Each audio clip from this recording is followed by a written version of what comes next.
Hey guys, what's up? We're not wasting any time, we're just gonna jump right into it. I decided not to do any cactus hunting tonight or anything like that. We're just gonna take it easy.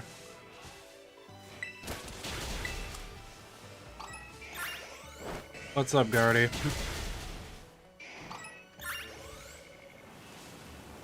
Your turn to get sick? Oh, wow. That sucks.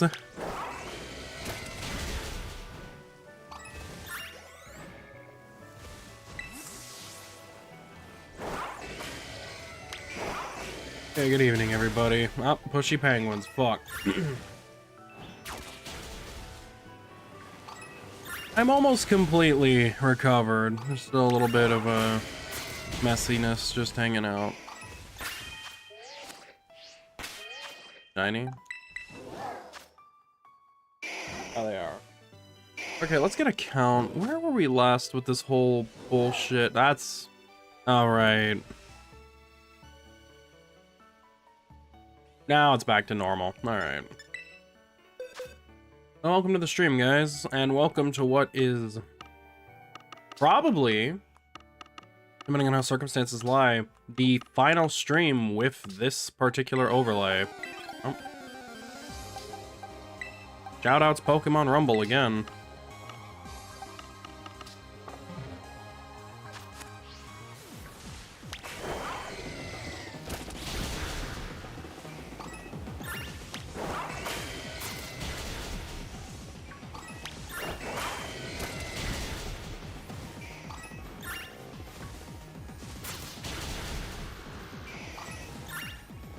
A bunch of tea and ginger from the last time you got sick. Oh, that's good.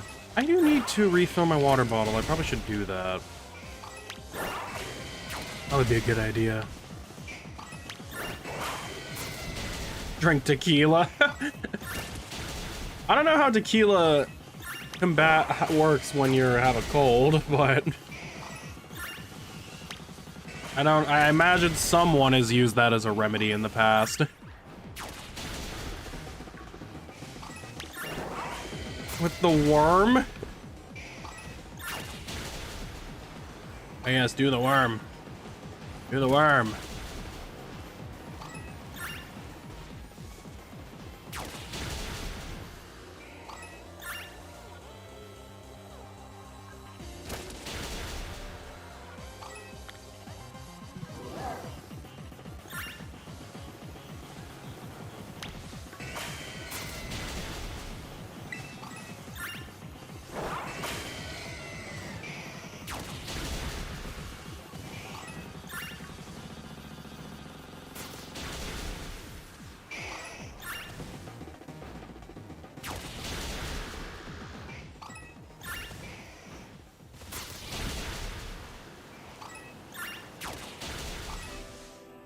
For everything bad, drink mezcal.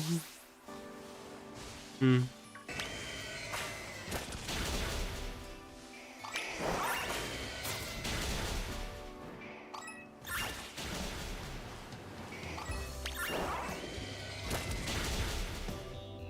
So, it is day one of the Switch 2's launch, and I don't have a lot to say right now because I don't have one, but based off all the comments and things, like all the reports that I've seen, I'm definitely leaning towards picking one up soon. I'm still gonna need a bit of time. Because I imagine it's going to be a very long period of time where it's not going to just be as easy as walking into the store and buying it. Because I imagine every order today is sold out.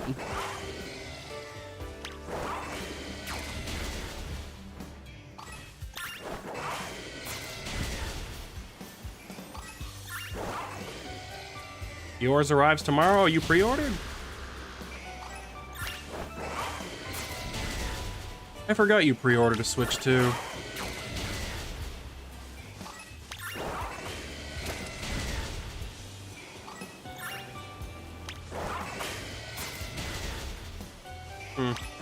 You know, I mean, as a streamer and seeing the performance of the games that are on there in Mario Kart World, I've definitely felt extra inclined to pick it up, but that vacation took a lot of my funds, so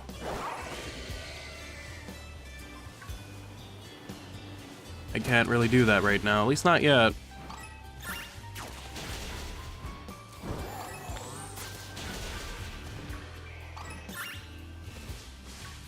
Your dad buy you one today? Get your dad to buy all of us one.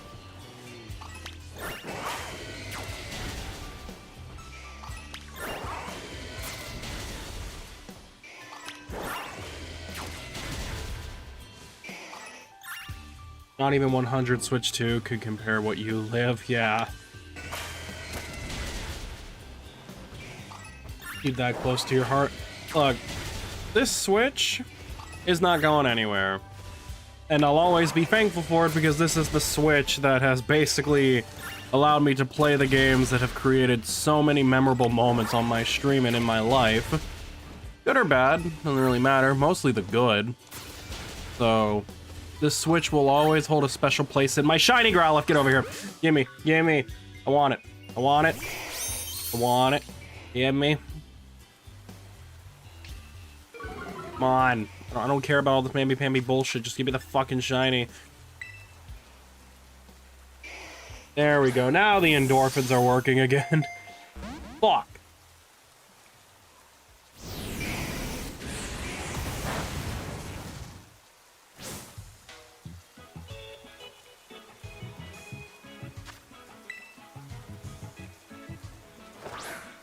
Probably not.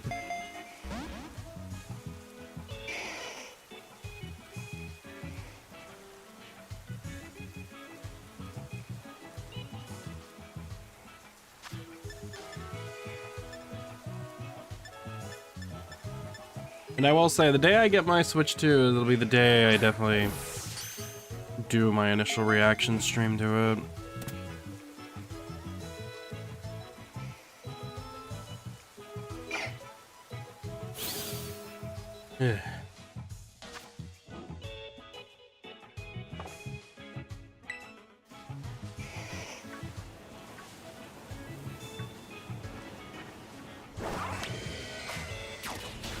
Unboxing stream. And I have the camera to do that, but I don't really know if that's a good idea. What the hell is this? The big P is awaiting your friend request? What the fuck is this? There's another one of those, like, fucking bots that I don't need to worry about. Is it? Oh, it's another one of those fucking stupid-ass Counter-Strike accounts. Just fuck off. Just don't staple your Switch 2. I heard about that. I don't know what the hell the GameStop was thinking, stapling the Switch 2s like that and already damaging them. Like, good fucking job, guys. Like, literally, imagine waiting months for your pre-order just to get it with a staple in there.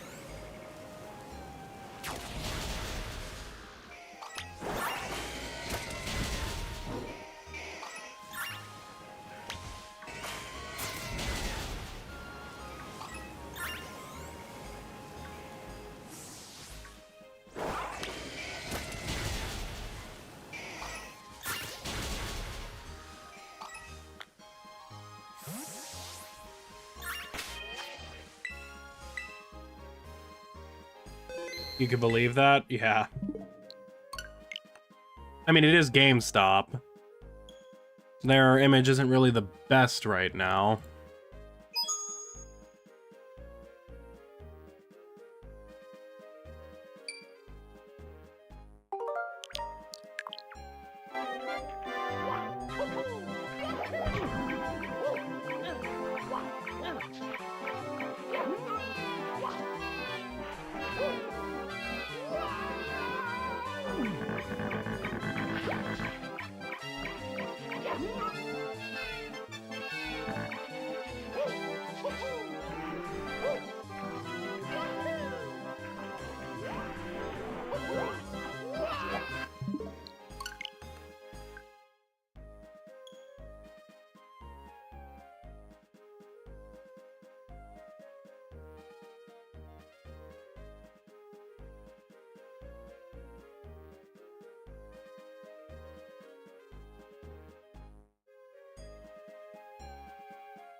Yeah, they did. There were a couple that actually were stapled into the screen. Which, you know, if you're securing a box, why would you just, you know, use staples when you got tape? Rubber band the shit if you have to. I mean, what the fuck?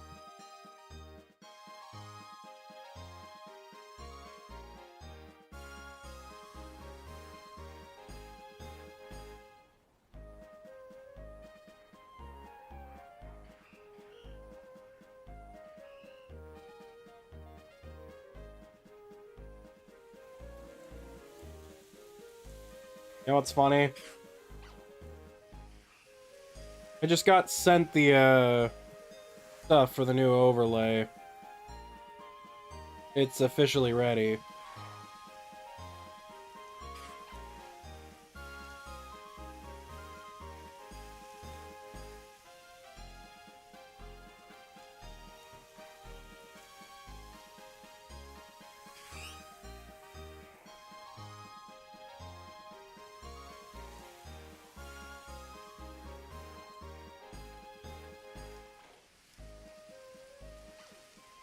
Let me just do something real quick.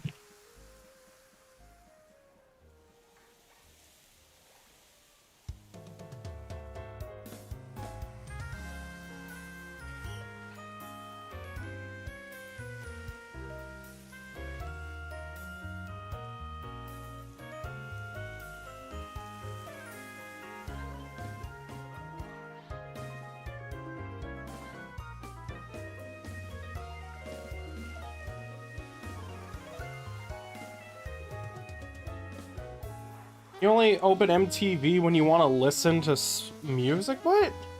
When the fuck is MTV ever playing music now? Literally, I don't remember a time where MTV actually cared about playing music videos. Because by the time I came around, it was already too late for that. They'd stopped playing music videos a long time ago. For shit like Ridiculousness and the Jersey Shore.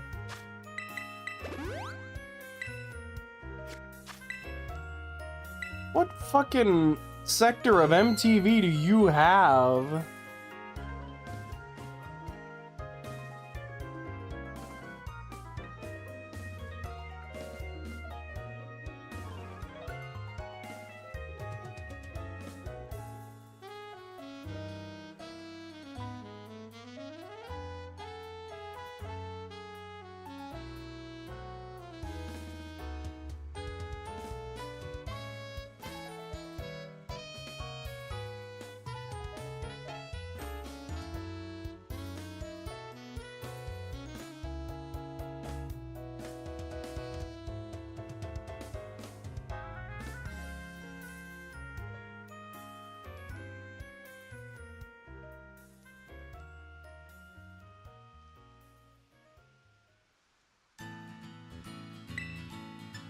I didn't think I'd be having to do this right now. Usually they're asleep.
Why do I keep it stick to the clingy OBS? Sorry. I know I'm not really paying attention, but to be fair, the person who I work with usually is asleep by this point. I'm not used to them being actually available. I am really actually running out of Herba Mysticas, though.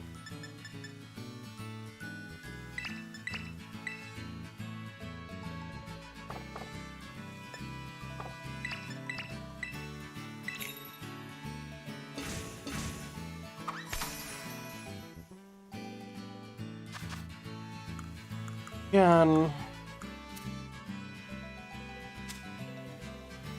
we got a raid again. Here's the problem with that. If I get online to do those raids, I'm going to lose the Growliths.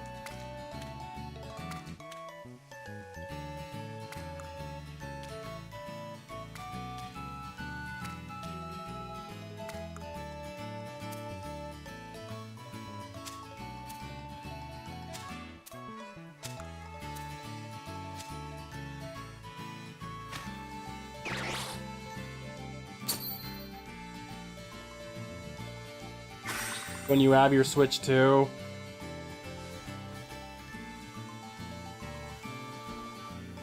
Let's face our fears.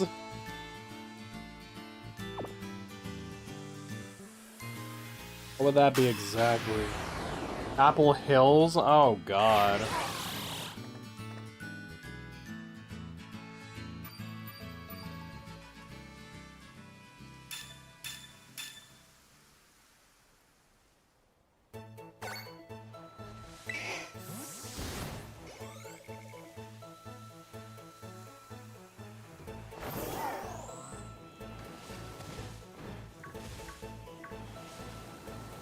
Why do I always throw away the top part of the sandwich? It's because a lot of the times when you try to put the top part of the sandwich on, it moves all the ingredients around and causes an issue where if you're not careful, you can knock all the ingredients off, which will affect the outcome of the sandwich, and that is not what we want.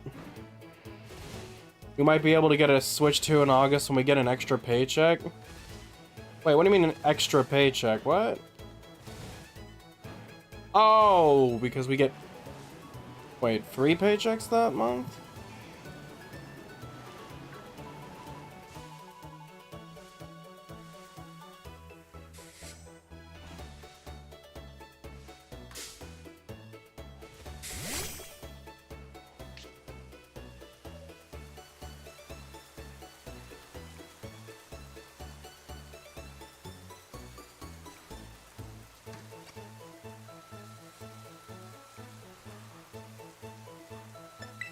The weeks in August.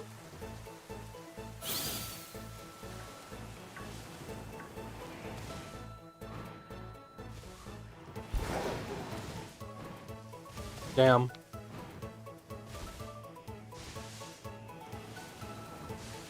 Actually, let me check. Let's see. Let's see. Let me confirm for myself. So I get paid next week on the 11th. Then I wouldn't get paid again until the 25th. And I wouldn't get paid again until the 9th. I wouldn't get paid again until the 23rd. Then the 6th. And then the 20th. And then the 3rd. Mine'll just barely be out of August.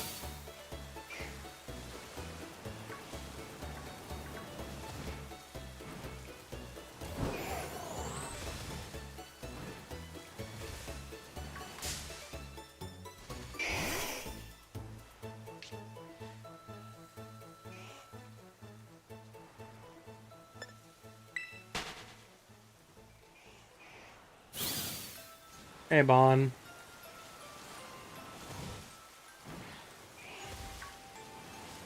Make it.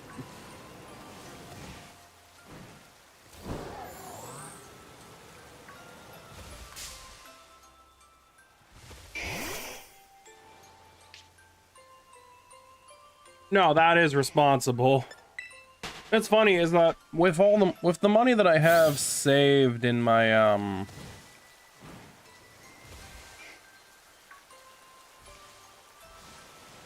savings right now, I could take a little bit out and actually use it towards the Switch 2, but I don't want to do that. Because if I mix the investment earnings along with what I was given yesterday, then technically I could get one. But I want to wait.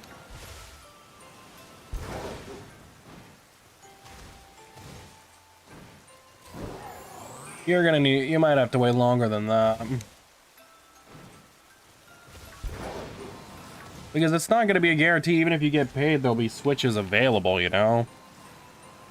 I mean, you know what happened? I looked on eBay and I already saw jackasses trying to sell them for $650 a pop.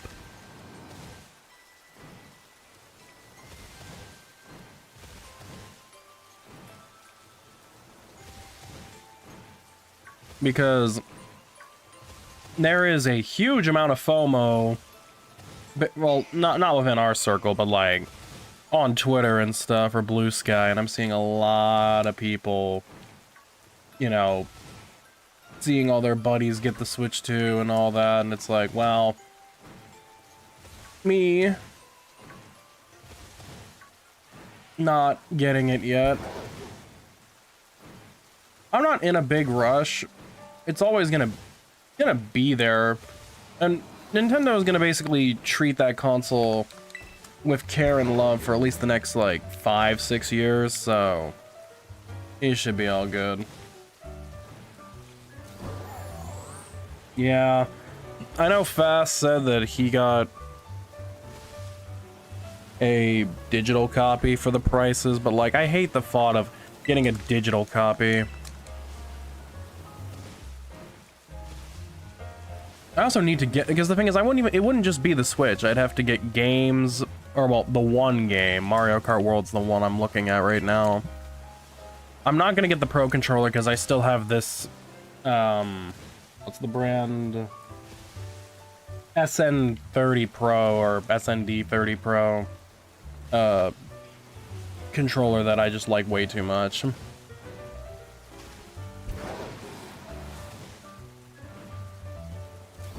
Now, I'm not gonna get the face cam because there's no reason for that. So I just be getting the Switch with the game.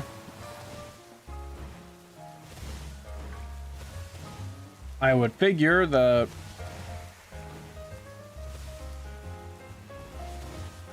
they might, if there's enough interest. My thing I'm wondering about is, okay, this is gonna seriously sound like the dumbest question, but I haven't been paying too much attention. I figure that the console itself already, you know, just like the old one, comes with the controllers in it, right? Now, the only reason I ask that is because I swear I've seen so many people taking pictures of them buying separate Joy-Con pairs, so I was actually thrown off for a bit. You can laugh at me for being an idiot, it's okay, I just needed to know. I might have glimpsed over that part in the direct. You find that unlikely, but it'd be nice. Yeah. I hope it's a likely scenario, because that'd be kind of cool. You just hate the direction gaming is taking? No, I don't blame you. And the one thing I was genuinely concerned about was the information that certain games, even if you own the physical cart, don't actually contain the game on the cart. Now, I don't know how many games that actually is or how true that was, but your mind is seeing Switch 2 as akin to new 3DS, that you do own a new 3DS? That is fair. Though my one concern is that they're gonna go further than what it was with the new 3DS, where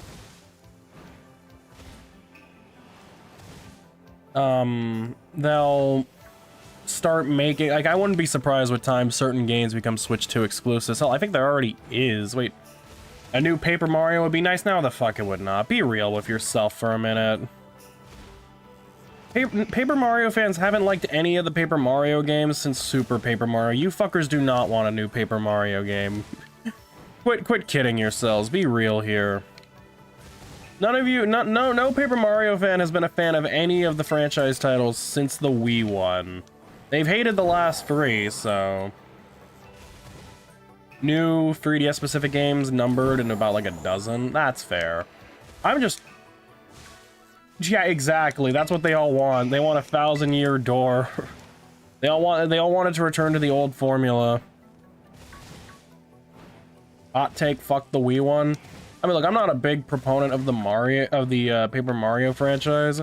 The only Paper Mario I ever played was Sticker Star, and that probably severely damaged my take on the franchise because young me actually liked Sticker Star, but of course, you tell that to an emboldened Paper Mario fan and they'll spend like 30 minutes writing a passionate essay about why I'm wrong, as if I give a shit to listen. Why would you do this to yourself?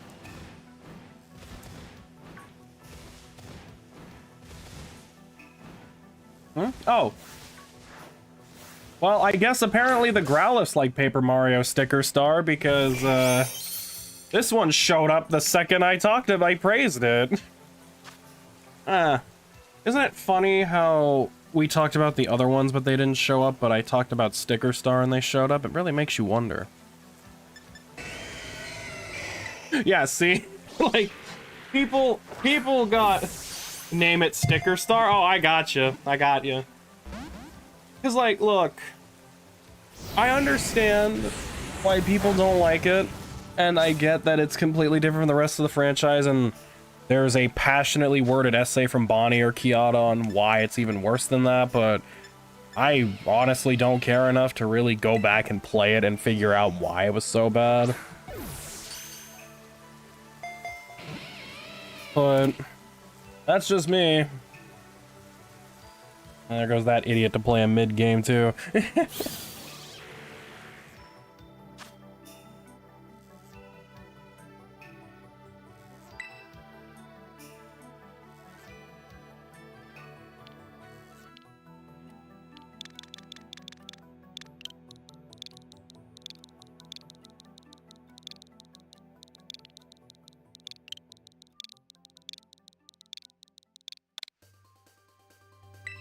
Yeah, hey.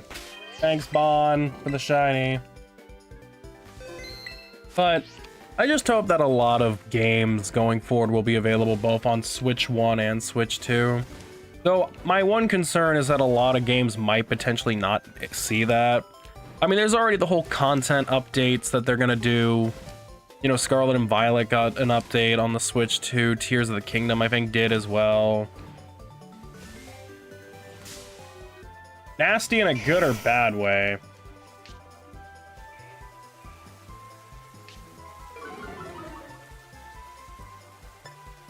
I mean, then again, I saw the speedrunner who saved like 5 minutes just by running the game on Switch 2 over time. You can see more Pokemon in the wild. Oh, fucking hell. Oh, then that's gonna make this even easier to do, actually. That makes shiny hunting even easier than it was. I can only imagine how many shinies have been robbed from us because, you know, the overworld couldn't load everything. Any speedruns on Switch 2 will require a leaderboard split? Oh, definitely. It's gonna be one of those things where there's gonna have to be no choice. You're gonna have to do it, because if apparently BDSP, Scarlet and Violet, Tears of the Kingdom, Bayonetta 3, all of them run significantly better on Switch 2, then it's not really fair to count them in the same category, you know? You're gonna have to make a leaderboard split. So you're gonna have a subsection of speedrunners who were speedrunning and wanting to get better times because they had $450 to spend, or $500 depending on what you got.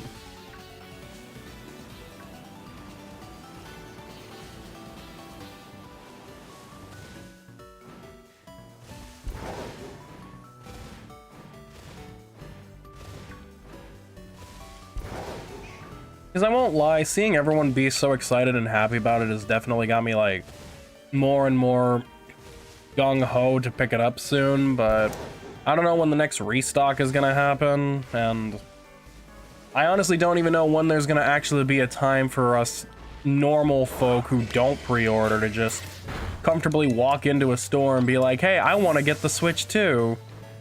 I don't imagine that'll be for like another few months. If maybe even longer, especially if the scalpers start trying to get in the mix.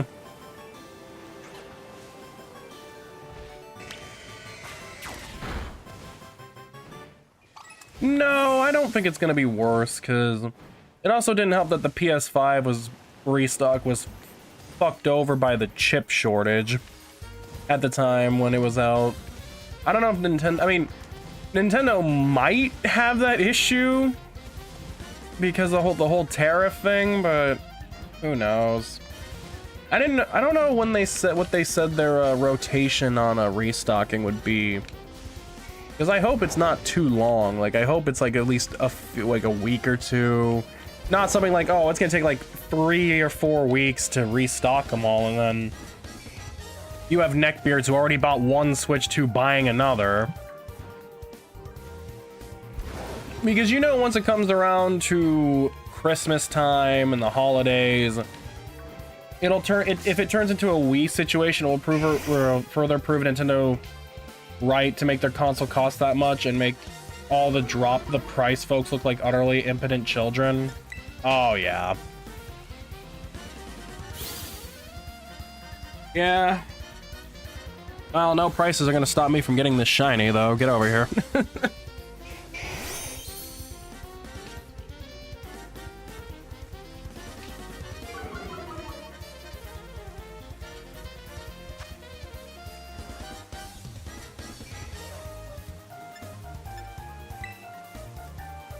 A lot of people do a lot of stupid things. I can imagine a lot of spite purchasing, but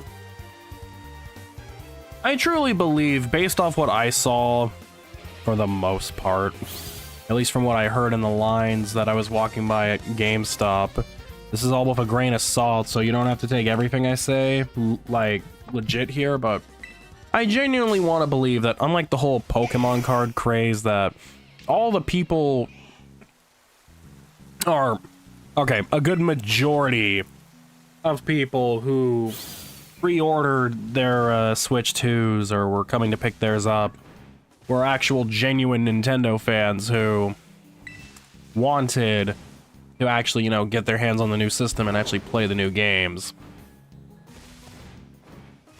Or at least that's the kind of vibe I got listening in.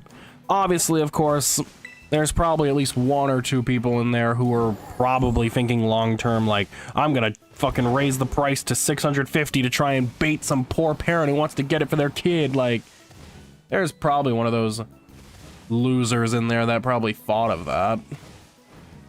But I like to believe that everyone who actually got it wanted it because they actually were excited for it. Just like how I'm excited to get this shiny. Let's go! That's another one! That was hella quick. Let's go. Seamlessly transitioning into talking about shiny Pokemon. It's my one true gift.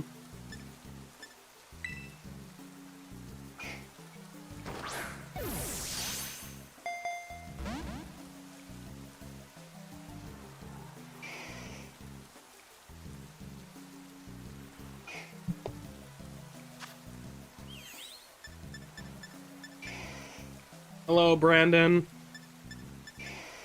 Welcome. You came just in time to watch us capture our 4th puppy of the night. And as I already said earlier, this is a special stream because as of tonight, that unfortunately will be staying in these streams. I can't do anything about that. My neighbor's dog is always going to be there, barking at 9 o'clock, 10 minutes to 10 o'clock, barking at God knows what.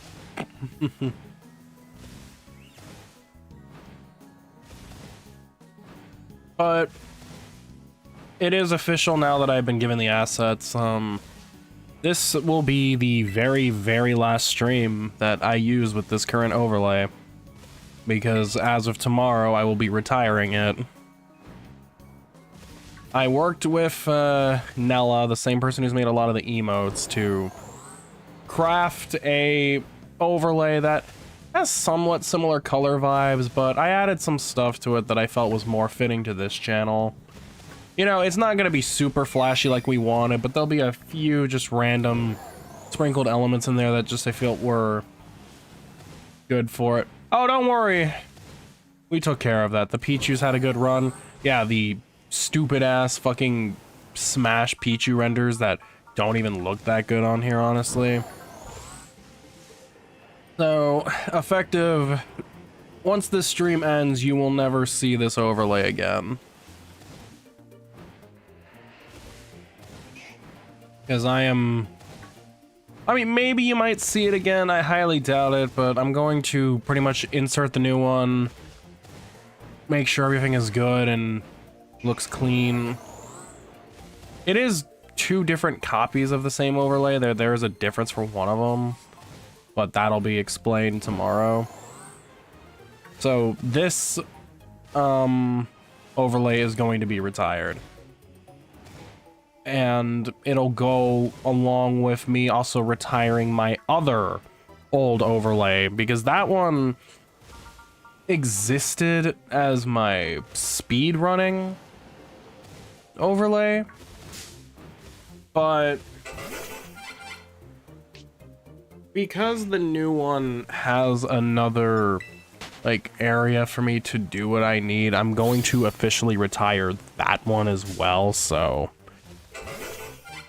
granted, I know I haven't used it in who knows how long. It has been quite a while since I used that even older overlay. I mean,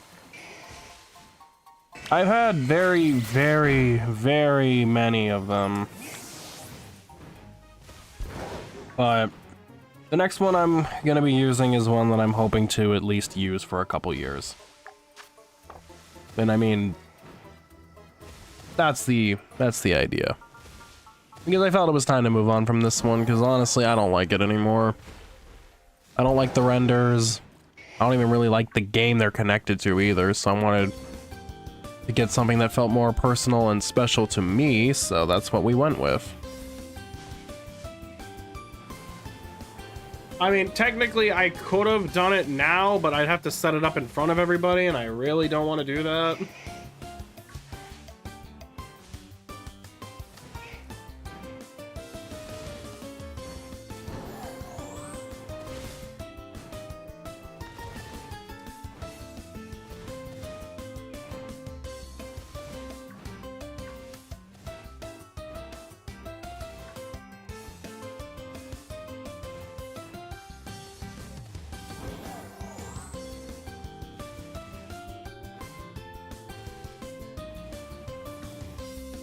I'm sorry if you said it, had a guest come up to check in. What makes this a special night? We're killing that guest. That's what makes it special. Let them know that this is their last night alive, and that there will be a couple Mexicans up in their hotel room in 10 minutes. Okay, no, but seriously. Okay, we're actually being serious for a minute here. We are on the... That is not the special. That is not the special night. That does not what makes this night special. Why is this here? No! Are you kidding? What the fuck? I already have one of these little fucking squirrely fucking looking assholes. I don't need another one. God damn it, Bonnie. What the fuck? I don't even have any. Oh wait, I have a heal ball. Ah. That is one of the ugliest pink shinies you've ever seen. Yeah, thank you 3D. God fucking damn it. All right, well, guess we got another one. I found 4 shinies in this sandwich. 3 puppies and oh god, great. Great. What do you mean, white boy? Fuck you, bro. That does not belong. This doesn't look right. Get the... Alright, hold on. Alright. Hold on a minute. ShinyHunters.com, hold on.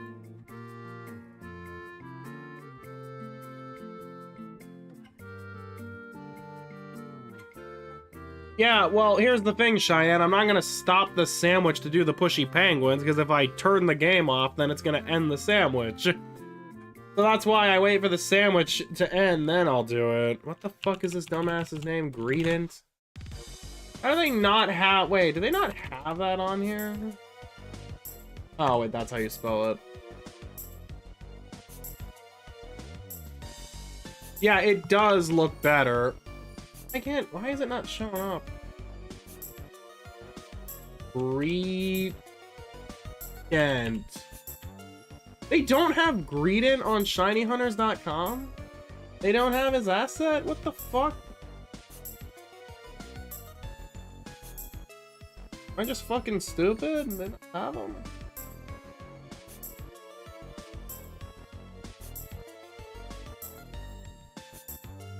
It doesn't deserve one.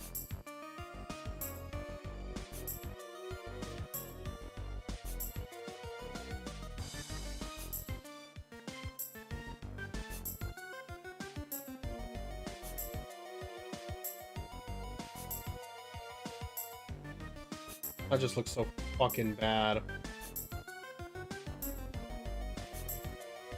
Well, you know what? Since Greedent doesn't want to fucking show up, then we're gonna have to do Plan B to make this work. This fucking. We're not even gonna give it an animated one. We're gonna give it a. Oh, hey, thank you for the 50-month resub, Kiara. Why? There we go. You get to be a static one. You get to be a static little fucking squirrel. And not the good squirrel like an up. Not that one. We'll put you right... I don't know. Guess that works. Now I get to add another text image. Put the number sideways. I don't even remember what fucking font I use. Wasn't it like... What did I use on the other one? Oh, not that. Arial bold, okay. Black. Arial bold.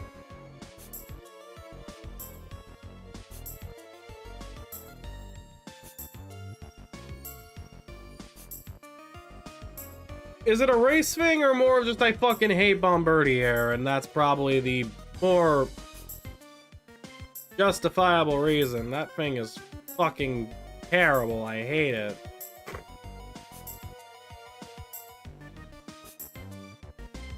Where'd it go? No, no, no. What the fuck? Bold.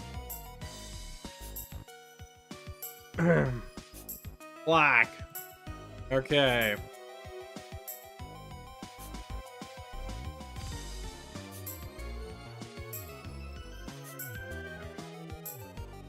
Is this really how we're gonna do this? That just looks... That just looks so fucking dumb.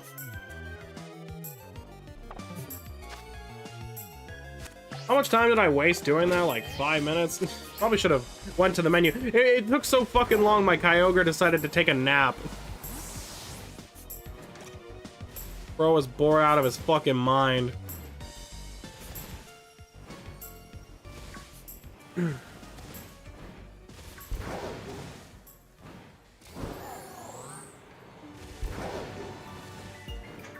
Anyways, are you here still, Brad? Because no, killing that guest is not a part of it. Yeah, okay. So as I told them earlier, but basically this stream is the very last one that we're doing before I retire this overlay for good. Because I have a new one that is finally ready to go. I didn't get sent it before the start of the stream, so I just decided, fuck it, this is its last ride, then it's gone. Which is good riddance, because I'm not gonna miss this one. At all.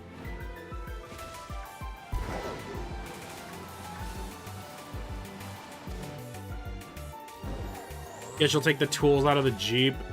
Game, don't crash on me now. Don't give me another shiny Bombardier, because I will not catch it.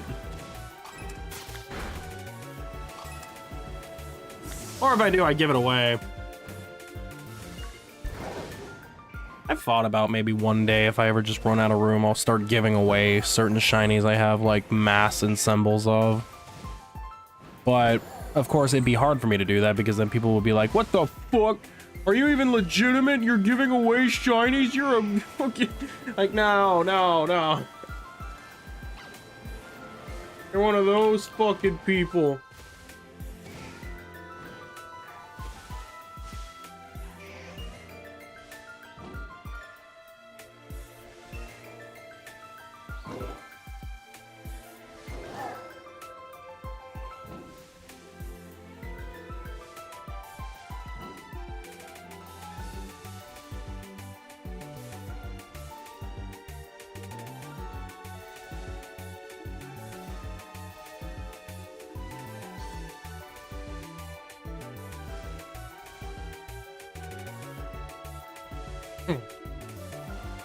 So yeah, I forgot to ask though, while we're here, how's everybody doing tonight? How is everyone holding up in the now Switch 2 era for the 0 people here who actually own the fucking console right now? In here, at least.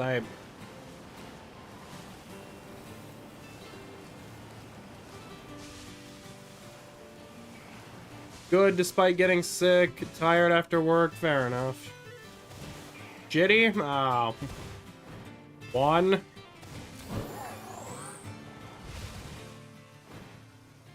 Wait. You have it? Did you pre-order it and end up actually getting it?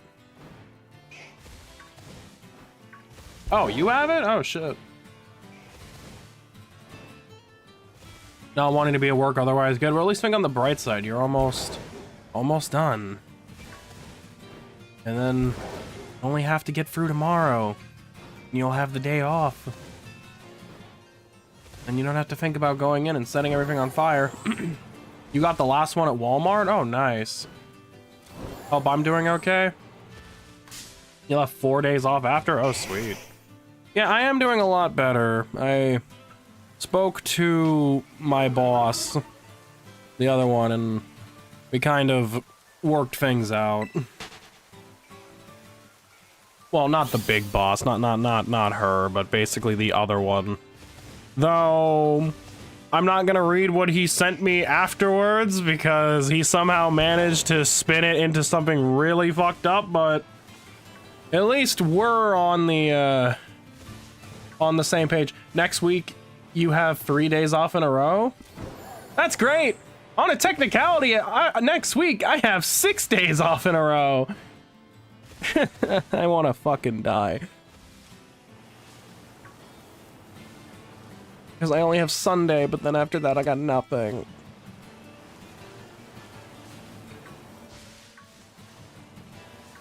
At least, I apparently do have another day.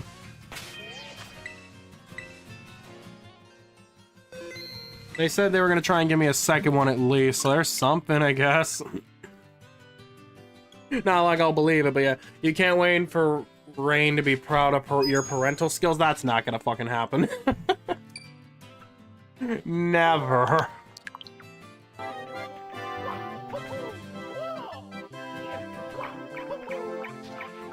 But then again, if you are technically the parent of Guardy, considering you used to be an artist yourself, Matt, I see where she got the talent from.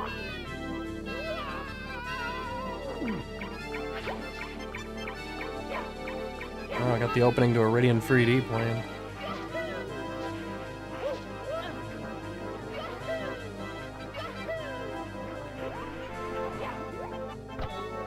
Oh! Check DMs. Oh, God damn it! Well, I just turned the console! I turned the game back on. I can't switch off. Alright, what did you do? Hold on. So, Hold on. I don't know if you could see my cursor moving from time to time and diagonally approaching pizza time. But, he's still one dealing with that. You got your cat to push pizza time? They're gonna... Nah, I hate you. I hate you so much.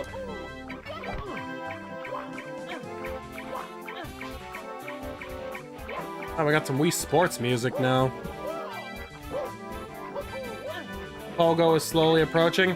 I hope if they redeem it that Guardy comes up there and fucking eats it.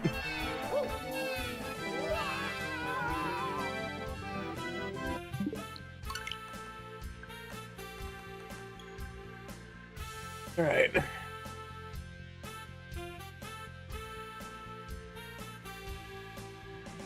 You'll celebrate some pizza Saturday? I got our $5 Friday tomorrow. Get some of that. They're offering tenders and potato wedges a pound each for $5, so I'm gonna get some of that. Pop off my tank for the week and then just enjoy the few days I got off. You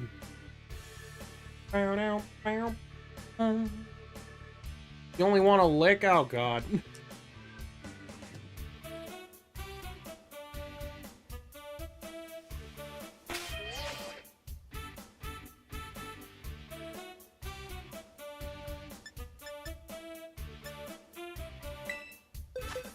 What did I do with that Greedent? Oh, it's still fucking there.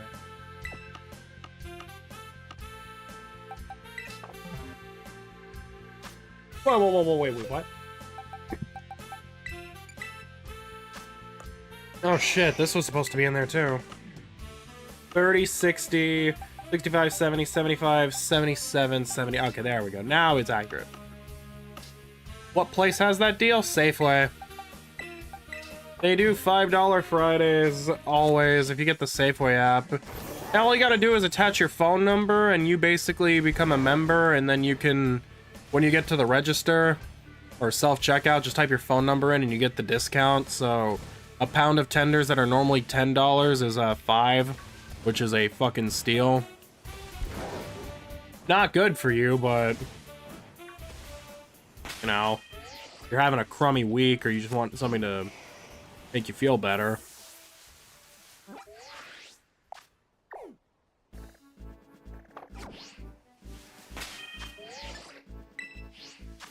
Good for your wallet. You'd go to town on those tenders. I mean, if you have a Safeway in your area, check it out. I mean, I don't know if it's universal, but my Safeway does it. I figure it'd be universal. That is, if you have a Safeway where you live. I don't know how many people do.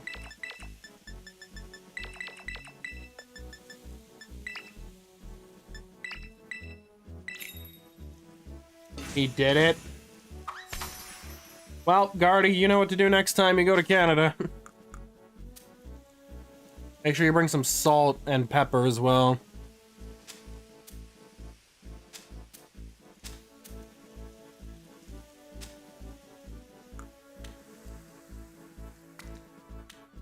You didn't get footage of them pressing the pineapple pizza. Do it again.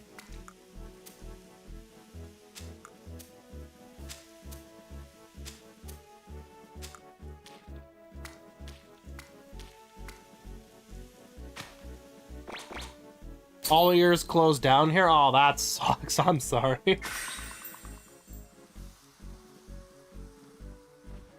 Oh, Jesus.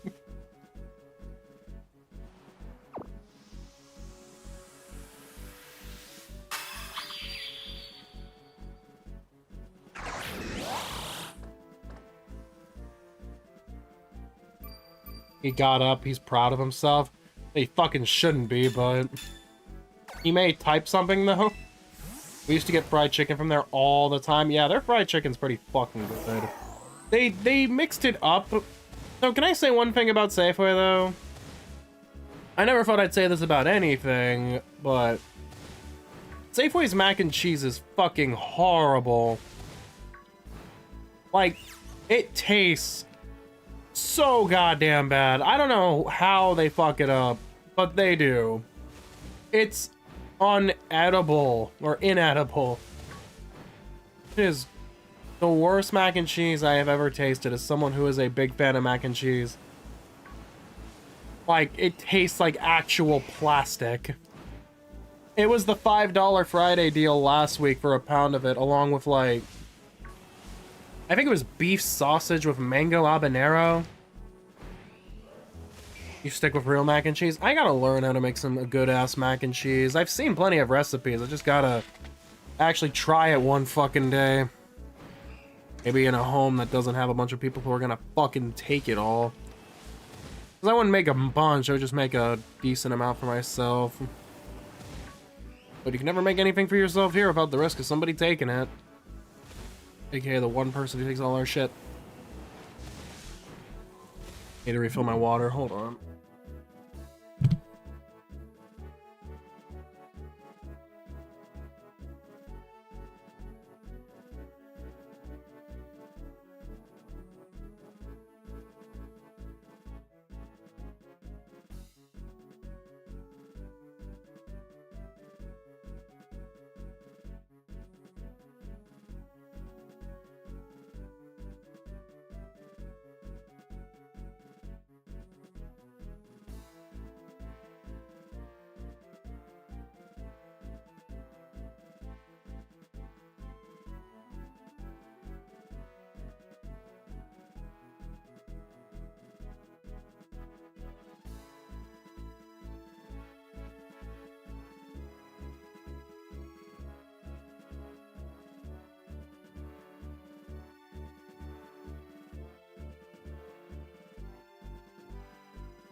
Alright, I'm back.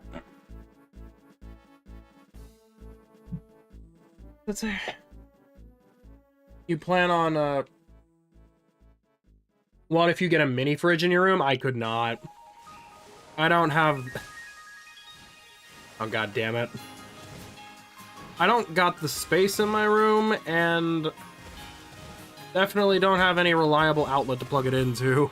Because my current outlet already has my PC and an extension outlet for all my stuff.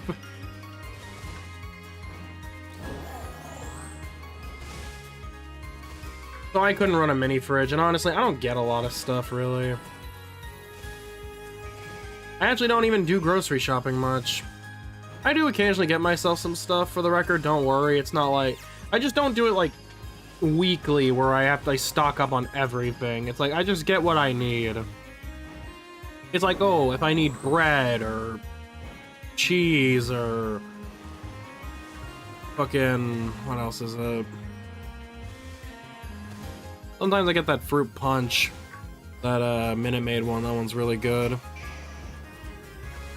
I have to make sure that nobody fucking drinks it.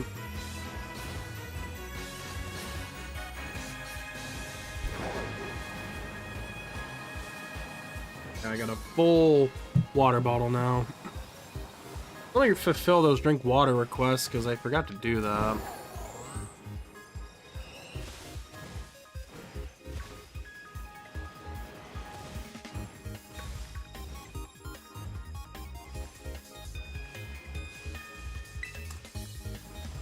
There we go.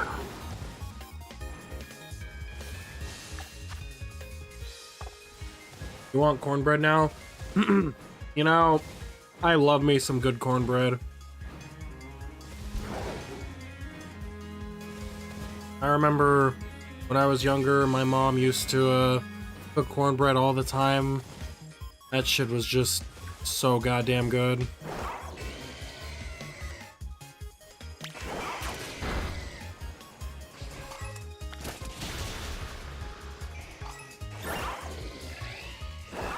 One of those things I definitely miss having, because I don't remember the last time I had cornbread. It's been many years.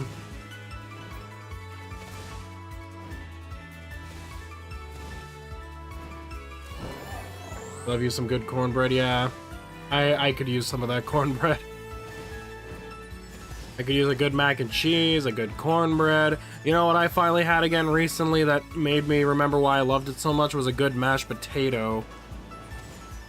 Without the skin in it, completely fucking up the texture and taste. An actual soft and creamy mashed potato. That was just... God, it was so fucking good. I was rambling to Bonnie about it when we were eating at the restaurant together, about how I missed having like actual just creamy, skinless mashed potatoes.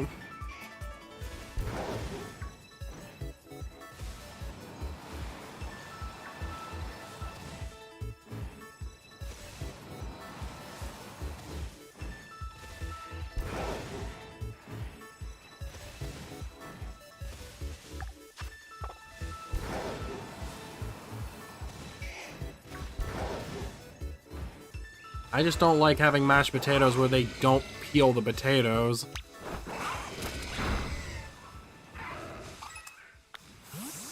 Just doesn't taste good to me. You'll have mashed potatoes with skin from red potatoes? You know what's funny? It's weird to me because I hate mashed potatoes with the skin on it, yet I love baked potatoes. Baked potatoes with the skin... it's actually pretty fucking good. Mashed potatoes with the skin, I don't like.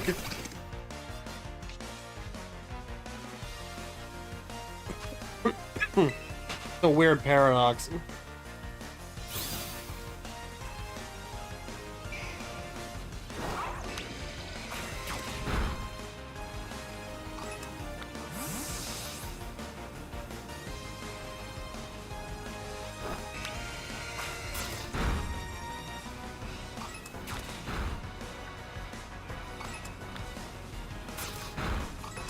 Haven't had mashed potatoes in 15 years? Oh, wow.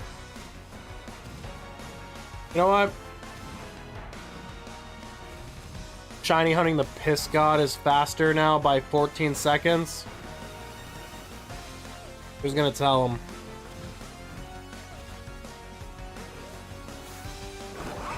Well, that is true. Thankfully, my era of hunting shiny Arceus is over, so...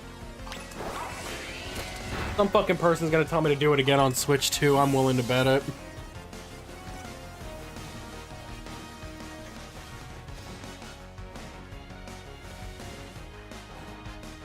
Yeah, but with the way my father cooks mashed potatoes, it doesn't involve any of that. Let me just tell you that right now.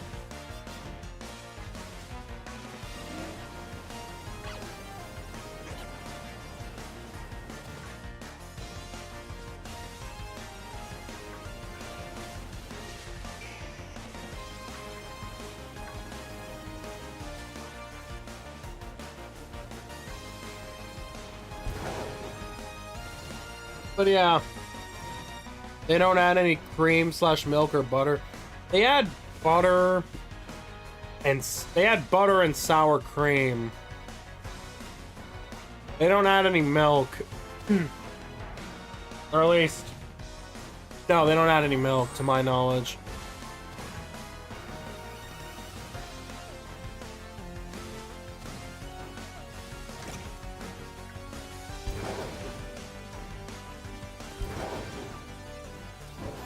Any legendary is that much faster on Switch 2 and BDSP?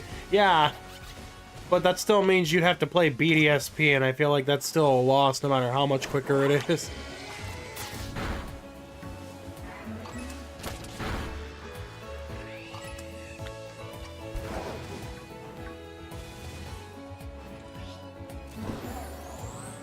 It was still a nice restaurant. Shame we didn't have room for dessert. I thought about it, but I knew that we wouldn't be able to make it.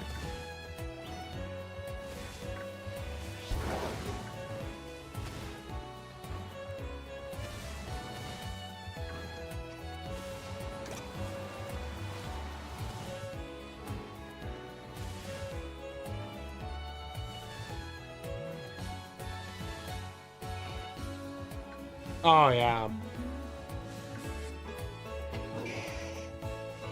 Yeah, the thing is, with the potatoes that they make, they can sometimes get a bit rough and the texture just feels off, and honestly, the skin just gets so affected to where I can, like, for the longest time, the only way I could really eat the mashed potatoes was just picking around the skin, trying to avoid it, but the problem is, with how much skin there is, that's almost nearly impossible without taking like micro bites or whatever, and by that point, with how long it's gonna take, the shit's gonna get cold and not taste good.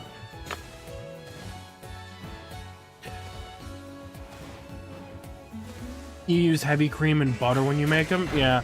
Are you weird for liking rough mashed potatoes? No, I would say if it's done right, then I mean, I can imagine it tastes good, but like, I think the way my parents cook stuff is what turns me off to certain things, because I used to talk about how mashed potatoes was like my like, at one point it's either like top 2 or number 1 favorite food, like dish for me, but because of the way they changed because they just decided not to peel the potatoes anymore and actually just do it that new way, it actually really fucked with my opinion on it, and sorry, I got stuck in my throat, sorry. Kind of changed how I felt about them for a bit. It wasn't until I had the one at that restaurant that made me remember, oh wait, when this is done right, this is fucking phenomenal. Same with mac and cheese. Like, if you fuck up mac and cheese, and like that changed my perspective on it. I mean, I actually... Oh god, that sounds horrible. I don't even fuck with instant mash.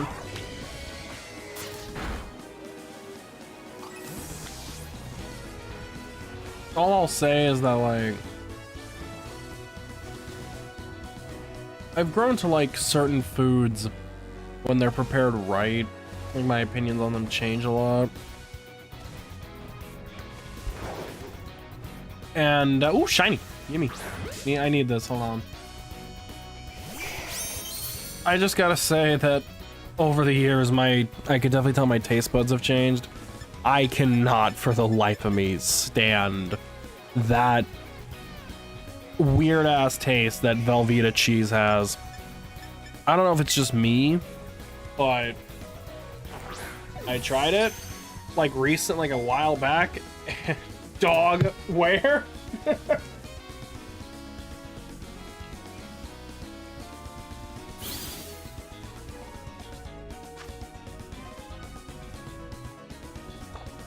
Oh no.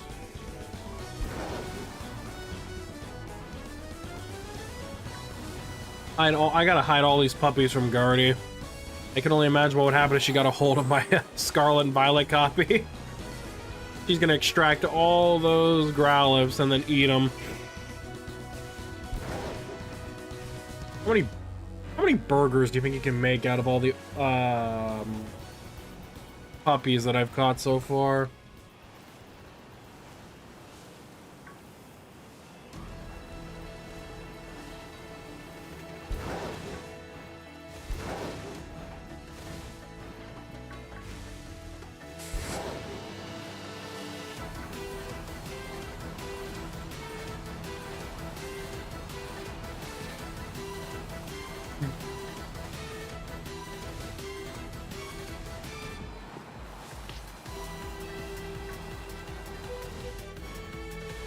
Enough for a year's worth. You can open your own Nathan's Hamburgers with all these dogs.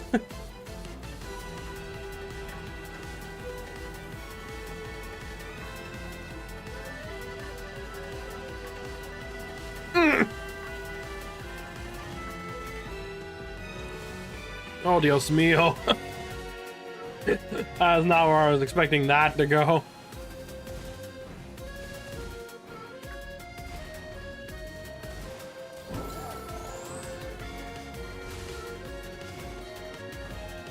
Oh my god, they gave you a fucking waffle cone with mashed potatoes in it?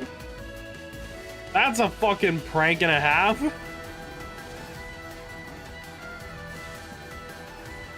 Oh god. Yeah, you're giving mashed potato flavored fucking ice cream.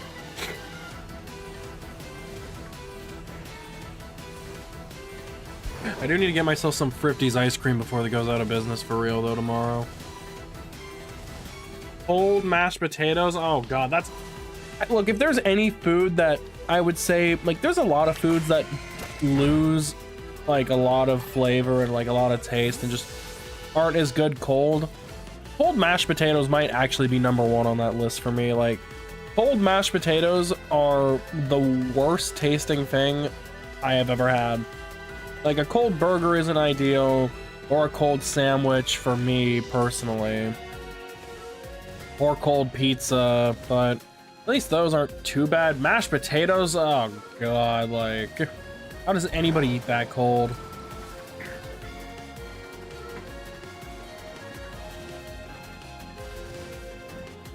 All our animals.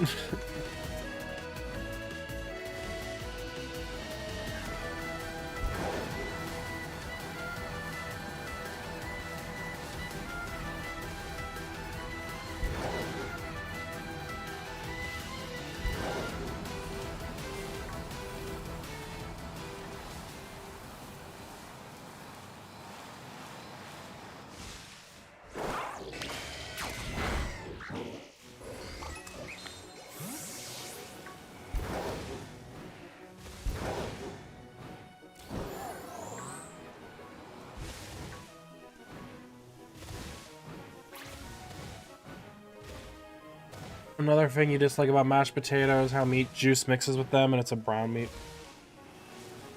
texture.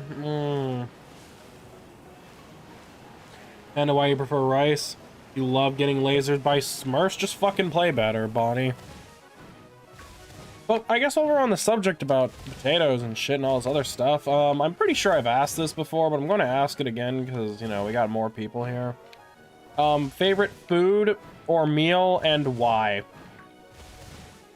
And if you don't have one, then just pick, like, something you would go to if you were, like, hungry.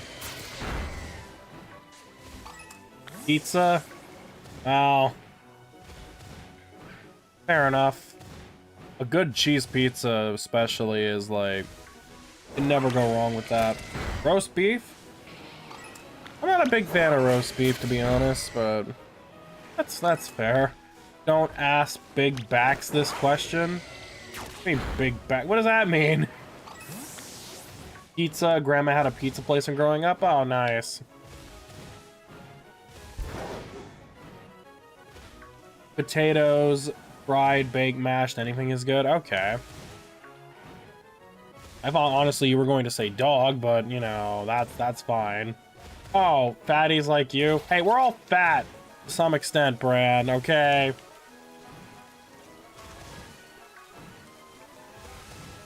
Oh, I'm speaking for myself. I mean, I don't know how many people here are actually fat, so you know that's just a baseless assumption. A good Japanese katsu or beef curry.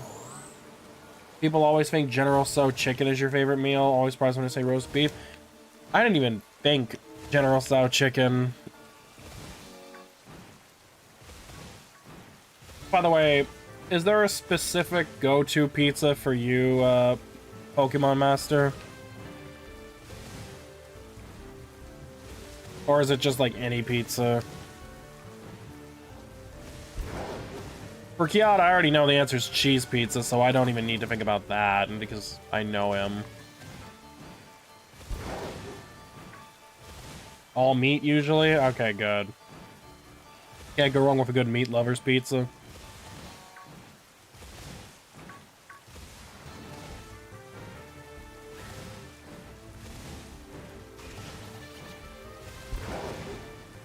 And for me... Wait, seafood is probably second, probably lobster with butter. Cheese is just too boring. Yeah, that's fair. My favorite's macaroni and cheese. Without a shadow of a doubt. Add smoked Gouda and a bit of blue cheese on top of the pizza. Also fast coming in with the pushy penguin redeem. Don't worry, we'll get to that in about 10 minutes when the sandwich is over. It's funny, because I know Fast streamed this on his Switch, so I can only imagine how significantly better Scarlet and Violet ran on the Switch 2 compared to the peasantry of a Switch 1 owner like me has. That is a good question. Did your ass even get any sleep after our Jackbox games?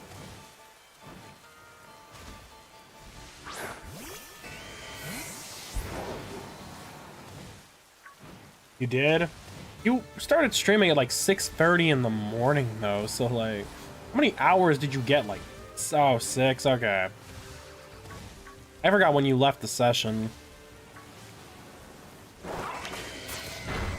Sushi's good. Contrary to popular belief, your meal isn't chicken nuggets, your meal is something we call chicken bog, chicken and rice. Ah. What the fuck?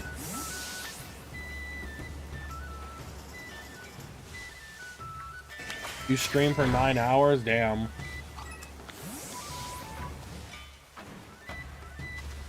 know what? That might explain a lot. Scarlet is like a different game. You know what's unfortunate is that I really do want people to give Scarlet and Violet another chance, but the only way you can do that is spending $450 on another fucking console, and that's just kind of ridiculous, but... I definitely am looking forward to, playing, Scarlet and Violet on Switch 2 when I get it. Give me money for the Switch 2, guys. No, I'm kidding. Don't do that. Don't fucking do that. Shiny hunting is going to be easier because of the amount of mods you can have on screen. I saw that. If I can actually manage to keep the Growliths on here when transferring over to the Switch 2, then that is going to make my life significantly better. Oh, hey, Pasta's playing Pokemon Violet right now. How fitting. See, Cheyenne? Your mother has a pulse. He's just busy gaming.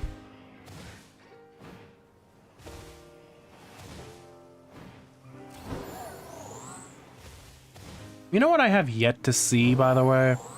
I saw how Scarlet and Violet ran. I'm curious how Legends Arceus runs. Like, how smooth does that game run? Because everyone's been on about BDSP and Scarlet and Violet. I have yet to see anything about Legends Arceus. You're dumb yet justifiable. Oh, wait. That is an old-ass message. Sorry about that. Multi-chat didn't. Let me check. Okay, yeah, because I have Legends Arceus, and I have wanted to run that game on... everyone... I mean, I don't need to worry about a game like Let's Go since, you know... How many bad spots did PLA have? They didn't really have any bad spots, but my thinking is, if all these other games are running extremely well, I am curious to see a side-by-side comparison of Legends Arceus just to see how it stands. I mean, Legends Arceus might have had some bad spots. I think like flying on like the Braviary, for example, was kind of slow, and maybe running around. It all depends. It just, I only ask because every fucking comparison I've seen is like, oh, BDSP runs 8 seconds faster, or Scarlet and Violet in 60 FPS makes the game actually fucking playable. I just want to see how the other big Pokemon title on their Legends runs. I honestly don't give two fucks about Sword and Shield and Let's Go. Those don't worry. Let's Go, I've pretty much almost done everything I can in Let's Go, and it just loads faster? Okay. Because, yeah, I'm not gonna lie. Let's Go might actually be falling out of the rotation soon of other games I stream as well. Because I realize I don't have a lot of shiny targets left, and hunting them is not really something I want to keep doing in that game. It's had its little run for me, but I think it's almost time for me to retire that game too. However, I do gotta admit, I have already decided when I get the Switch 2, there's another thing I want to do. And I will have this as a brand new Let's Play for me. So, you guys know how I did Doom Eternal, a game that I already beaten in the past. So, what I'm going to do is catch the shiny first, most importantly. That's more important. But second of all, what I am gonna do is when I get the cart and the update, I'm going to replay on stream and do an entire run of Kirby and the Forgotten Land. That is one I have wanted to do for a long time, and now with this expansion pack coming out in the future, I'm going to restart the whole game and do it again. I don't mind it because I absolutely loved that game. I'm sure the Kirby fanatics in here are probably going fucking nuts that I'm actually gonna do a Kirby stream again. Considering I've only done one as of now? Well, actually, I beat the first Kirby's Dream Land, I think it was, on a Game Boy like 2 years ago, and then there was the couples night for Kirby's Return to Dreamland, so there's definitely some Kirby content, but I haven't done a lot. So you'll see more of the Kirbo. Especially considering, I mean, I have 2 Kirby, like, plushies hanging up on my fucking CD rack right now, so I hope people are excited for that when it happens, because Kirby, I love Kirby. And I've already made this decision with Bonnie, by the way. We agreed on this when we were together, and we have finally come to a decision on what the next couples night game is going to be, by the way. And we have officially settled. And once again, for a certain fan of this game who probably here listening to this right now, who was probably mad that I never went and finished it. By the way, thanks for the shiny bond.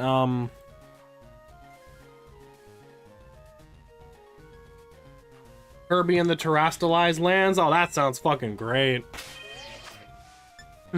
Can't wait when Kirby squares up to Terapagos. Beats the shit out of that stupid fucking turtle.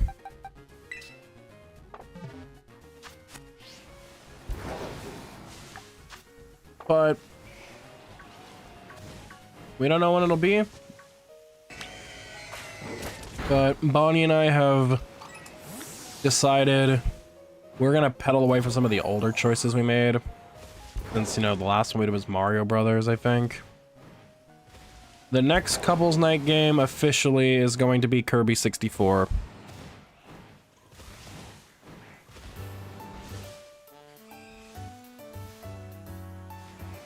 And we will intend to 100% the game.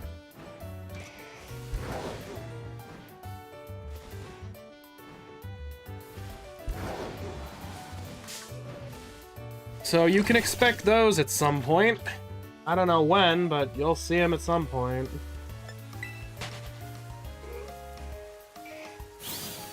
It's funny because I did Pokemon for so long and all this. I started Kirby 64 and I got decently far in it, but then I just put it down and then proceeded to never fucking finish it. I got some grief for not finishing it, so I'm just gonna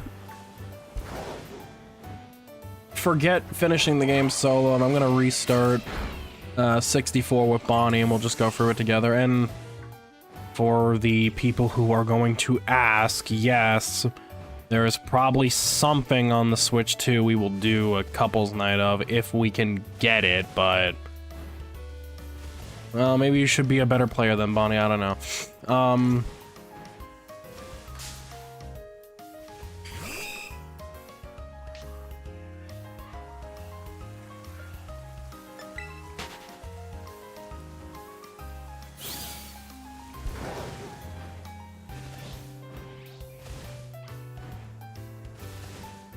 No, that'll never happen.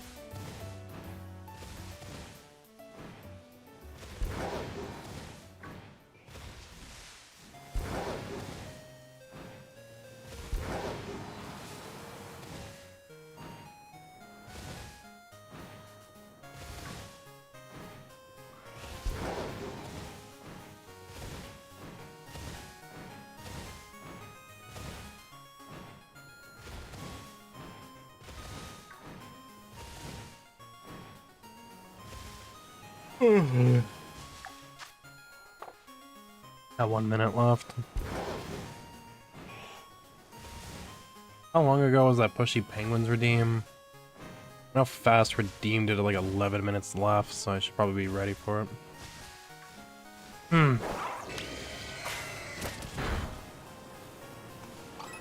Okay. It'll all be fun and games when Disney finally gives in and makes Jar Jar Binks the Sith Lord. Trust me. It'll happen. Eventually.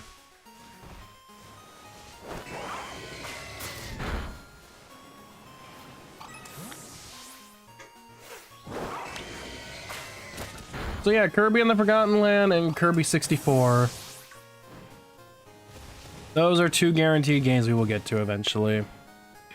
Well, Forgotten Land on my own, I'm not gonna, we can't do a fucking couples night of that unless he was here physically, but that unfortunately is not the case. Which an emote of that? That is fucking hilarious. What the fuck? Cool.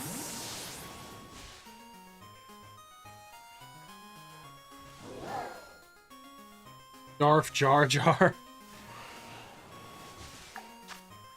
What do you think Jar Jar's actual Sith name would be? I mean, I know Darth Jar Jar is hilarious, but they always give different Sith names.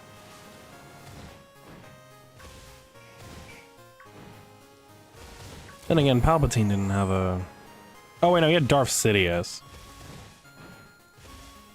What the fuck would Jar Jar have?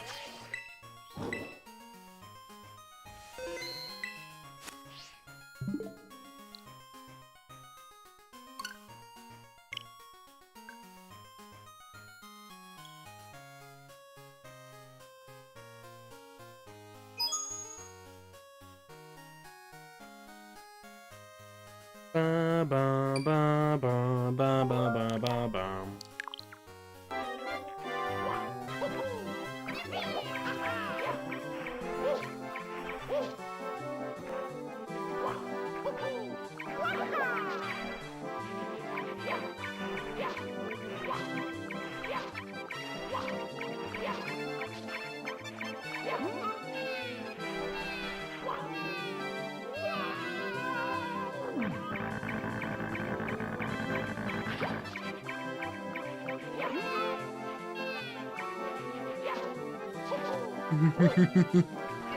Yeah.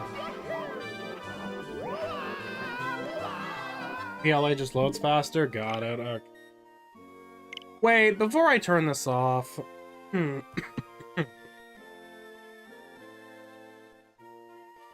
There's a minute left on this cooldown.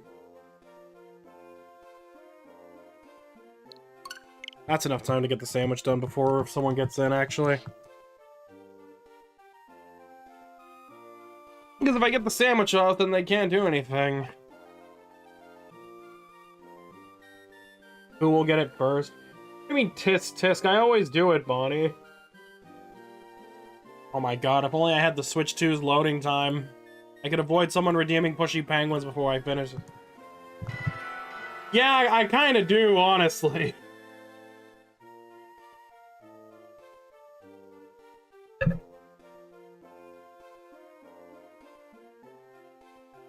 Who knows, maybe Bonnie will redeem it again.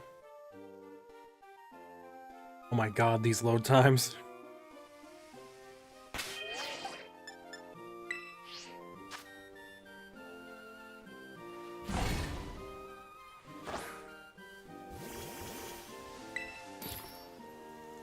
Yep. Told you someone was gonna do it.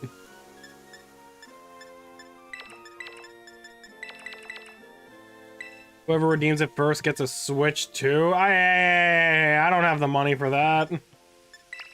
I'm just buying anybody a fucking Switch 2.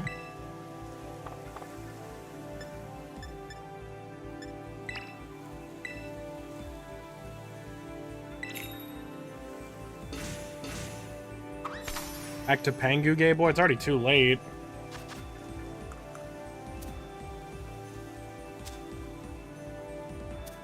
That's fucking crazy.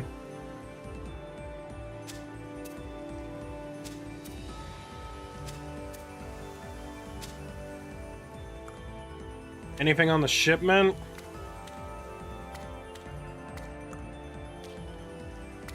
I have the tracking number. I can look.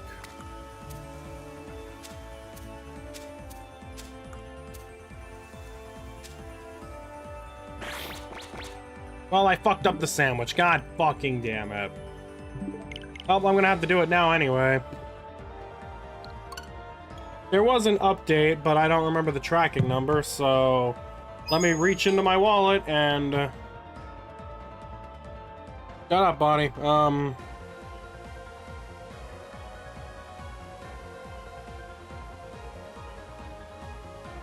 have to pull the receipt out of the wallet to find this fucking stupid ass number. Here it is.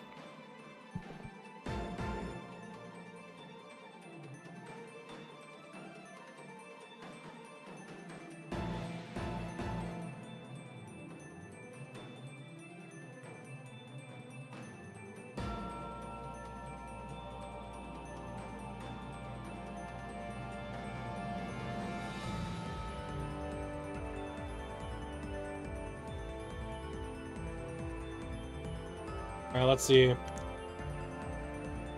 Huh. Package arrived at Guatemala. Interesting. Nah, I'm just fucking with you. Expected delivery by Saturday, June 7th by 9 p.m.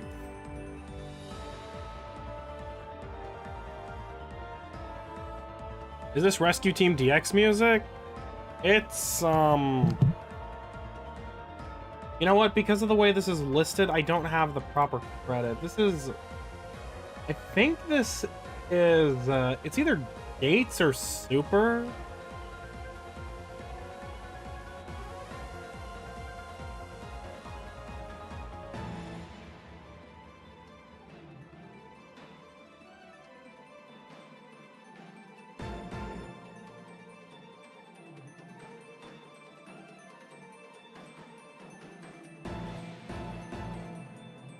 Yeah, this is Gates to Infinity.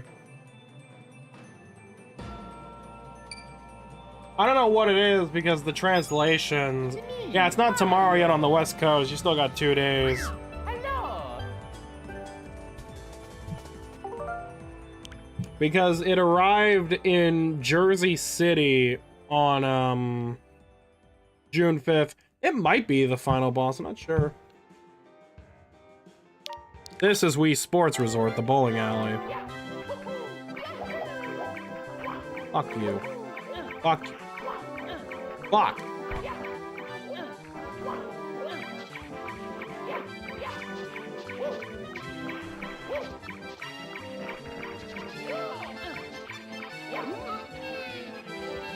Don't even ask.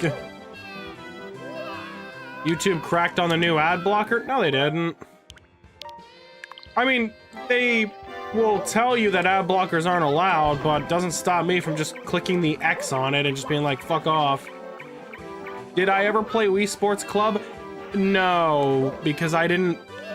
Okay, I have a Wii U and I've owned the actual game, but I've never bought the licenses or whatever you needed to own the games. Because why the fuck would I purchase watered-down versions of the original Wii Sports? From what I've seen, plus when I watch people play it, it just looks so fucking bad. Not to mention, like,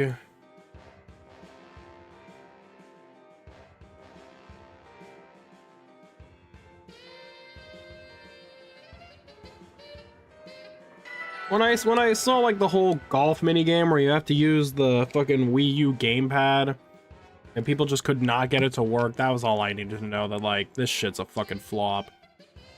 You played it for a supplied free trial period and that was about it? Yeah, I think I did that too. It might have been for like bowling. I can't remember which game it was.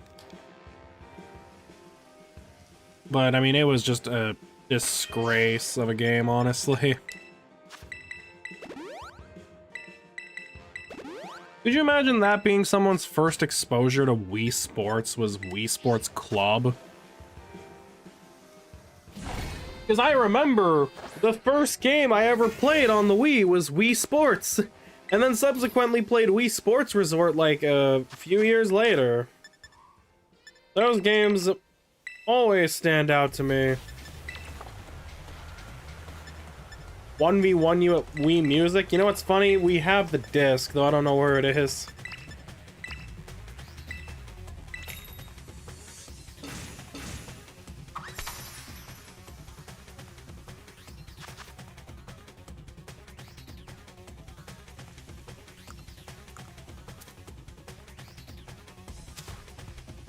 Whoops, that is literally hanging on by a thread. Wii Music, yes. I don't know how many of the discs that I have for my Wii games actually even still work, unfortunately.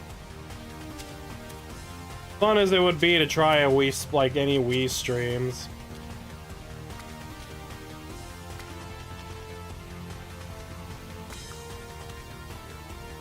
You're a washed sandwich artist? I don't know. Seems like the ingredients are holding on just fine, so... What the hell's Trombone Champ?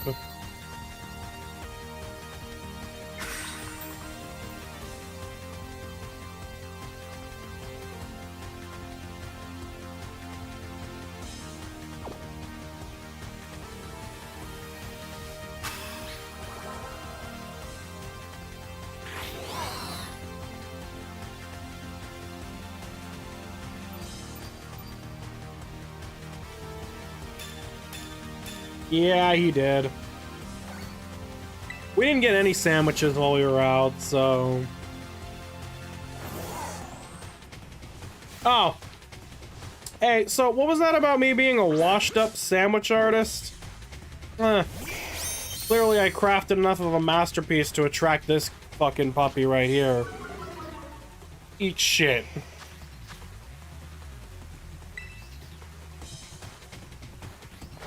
I think I've heard of that.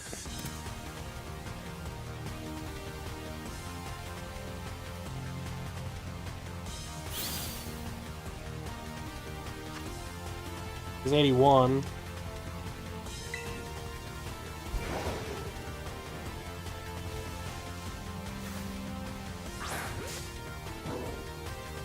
So, what do you gotta say now, Matt? You gonna accuse these of being paid actors?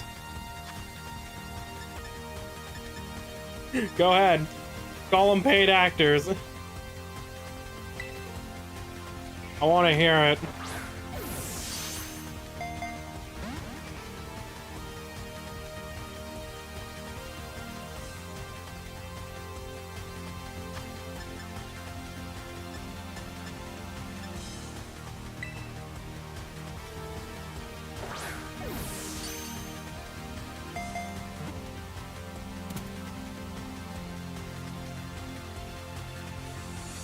You'll have to check on the peanut butter jar to see if there isn't any foul play at this rate.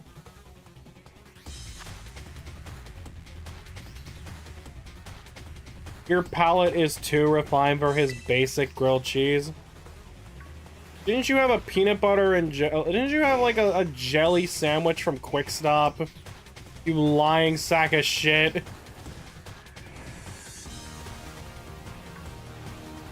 You had like a peanut butter and jelly sandwich from Quick Stop. You are not allowed to talk shit about anything palate related, you fucking liar.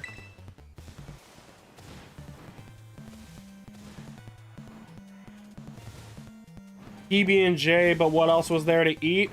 You can't talk about your palate being more refined and then eating PB&J.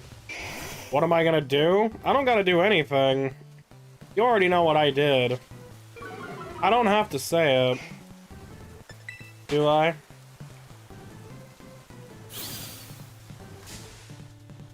I don't gotta say what I did to him.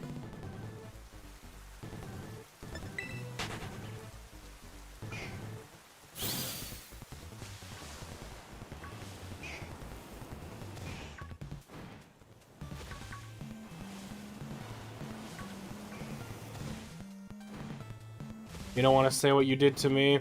Keep testing me? So what? Say it if you really care that much.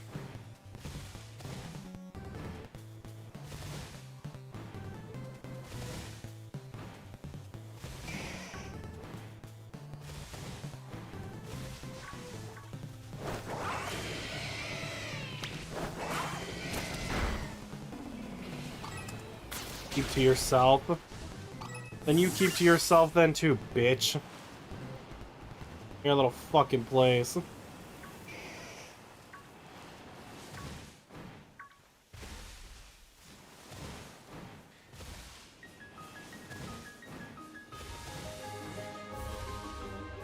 Yo, your place? Uh-huh. Watch your mouth. Uh-huh. I know where my place is, and it's definitely above you, buddy.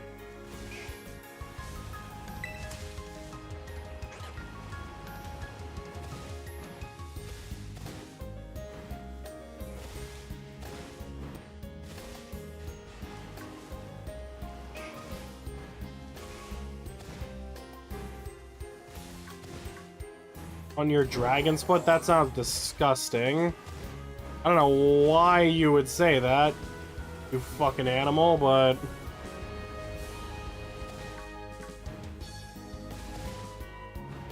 Ever say that I'm on your foot again, I might take your fucking mod powers away.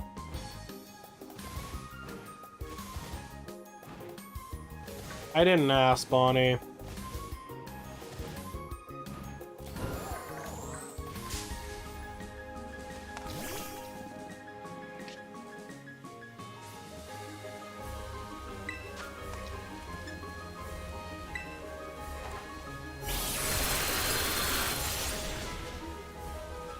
I feel better.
What's all the fucking Bombardiers, though?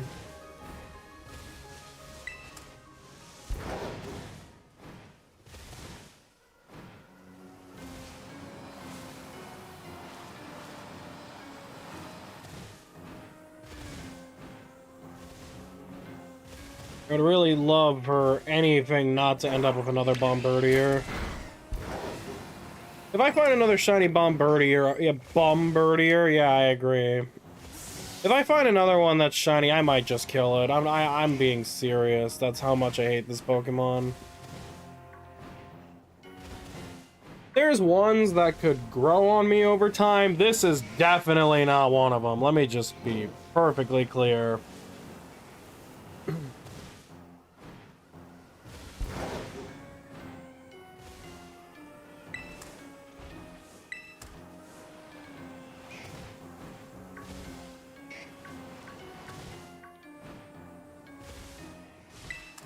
What about Cramorant? I don't like Cramorant either.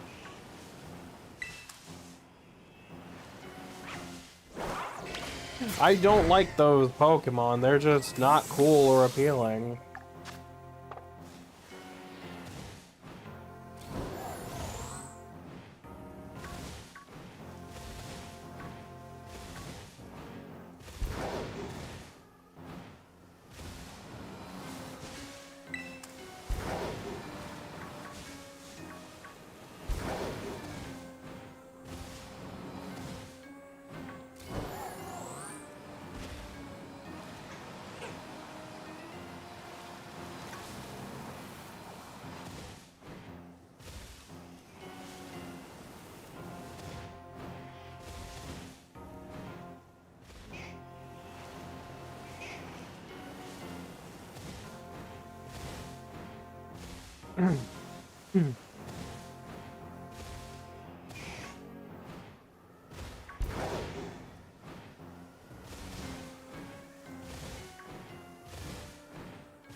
Oh, sweet puppy.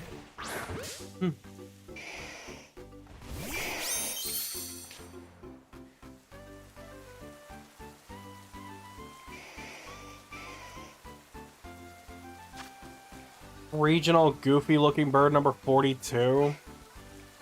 I mean, are you asking, like, what do I think about all the regional birds? Because, I mean, I can answer that one. I can be fair and give my thoughts on every regional bird, like Pidgeot, Noctowl, Quellos, Staraptor.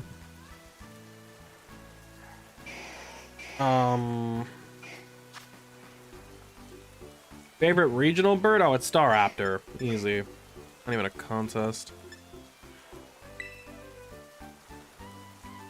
Dove, what the fuck is wrong with you?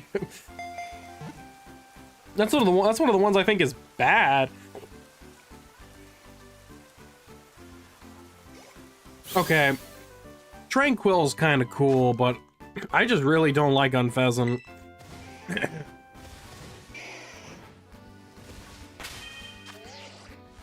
The Dove and Tranquil are fine. It just, the evolution line just goes really wrong with,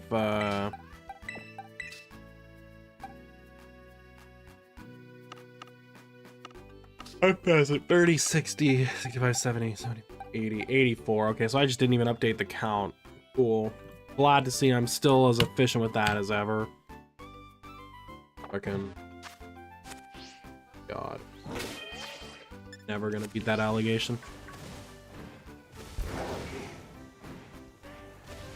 But hey, at least now we've crossed into double digits.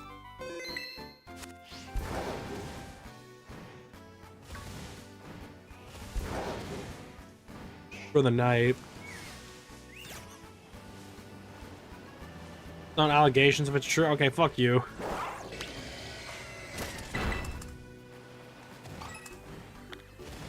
Is there like a tier list of the regional birds? Because I could totally do that if that was a thing. I'd like to do Pokemon tier lists, but it really depends on what exactly the nature of it is, really.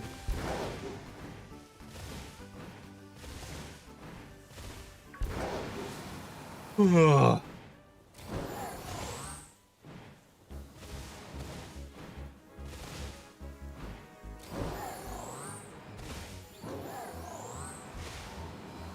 Regional rodents? I hate most of the regional rodents. In fact, I basically hate all of them except Pichu. Somebody finds me some good Pokemon tier list, maybe I'd actually pretend to be interested to try them.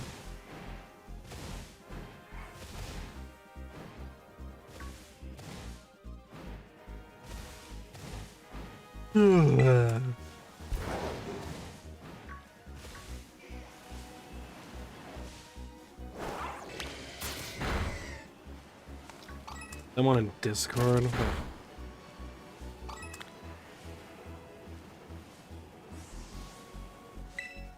They actually have a favorite regional bird. So they count fucking Fearow in this shit?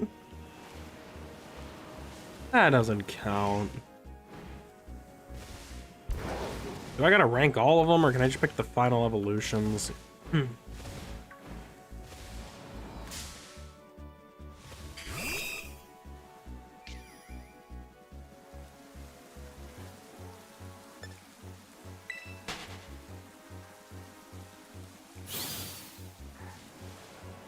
Like, fucking... Wait, what are these? No, they're playing that garbage, alright. Thought they had the Switch.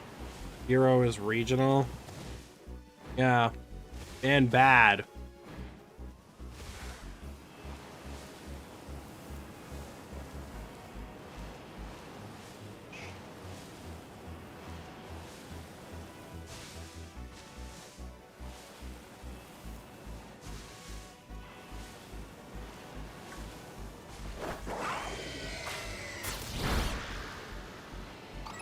All lives matter. So here's the thing, I'm not going to use it as a tier list to objectively like tier place them for like viability and shit like that.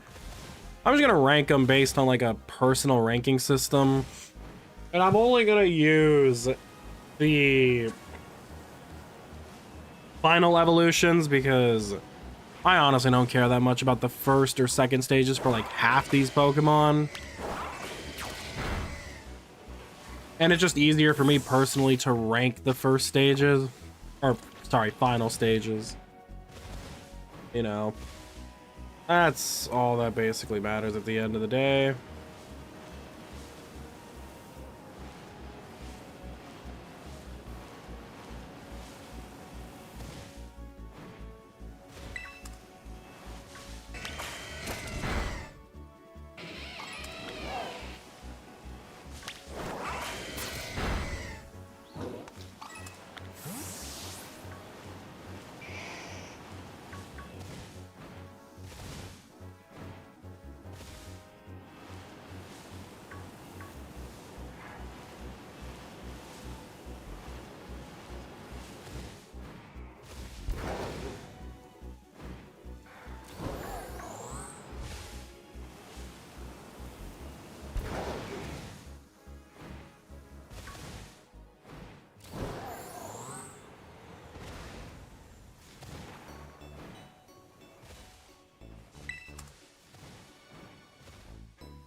Maybe ugly and bad, but it matters. That is debatable, but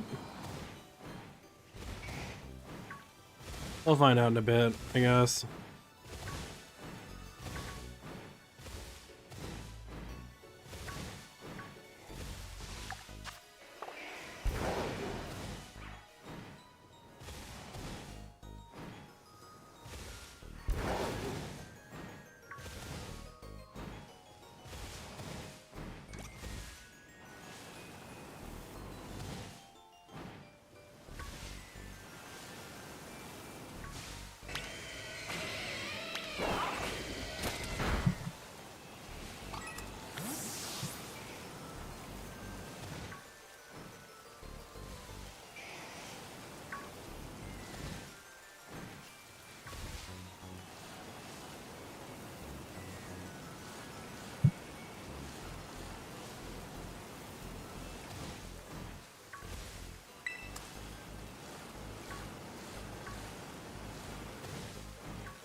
Went live on Twitch. Doesn't matter to me. I don't really watch a lot of Twitch streamers outside of the ones I already follow at this point. No point trying to get comfortable in other communities when I got my own. Or ones that are fine for me. Hi, Riolo. Hi, Riolo.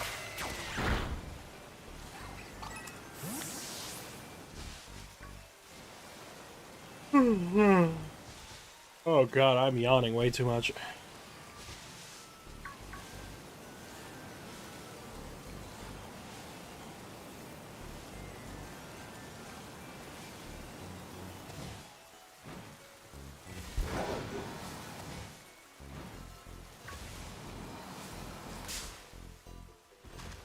I just accidentally hit a charge bug.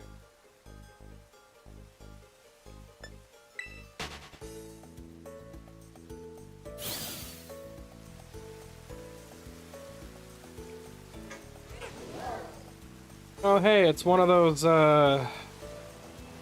Mystery Dungeon WiiWare titles that I added off stream.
I don't know.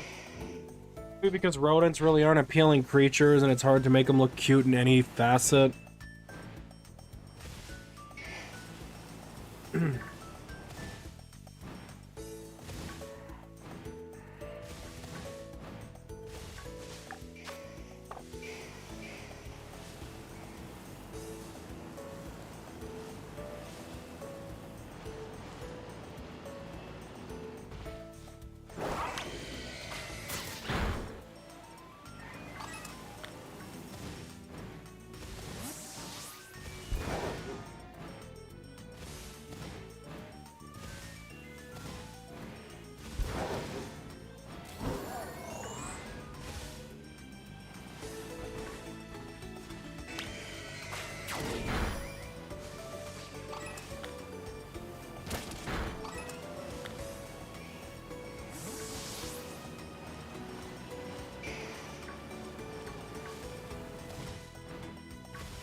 I really wish that they'd stop making unique rodent Pokemon every generation, but it just seems like they'll never fucking learn not to.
Yeah.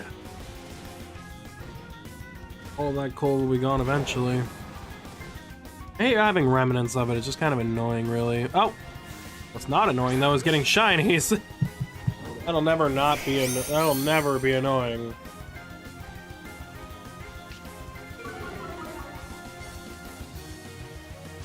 So they really gotta start making more Pokeballs. I don't have enough that I like.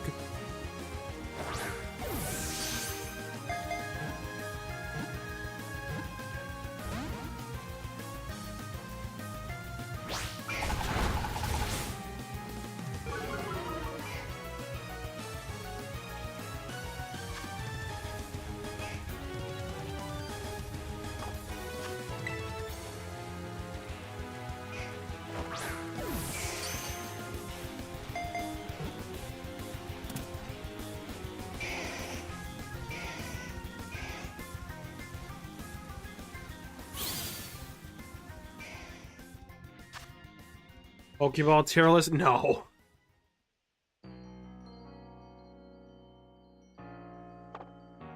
We're getting some bangers.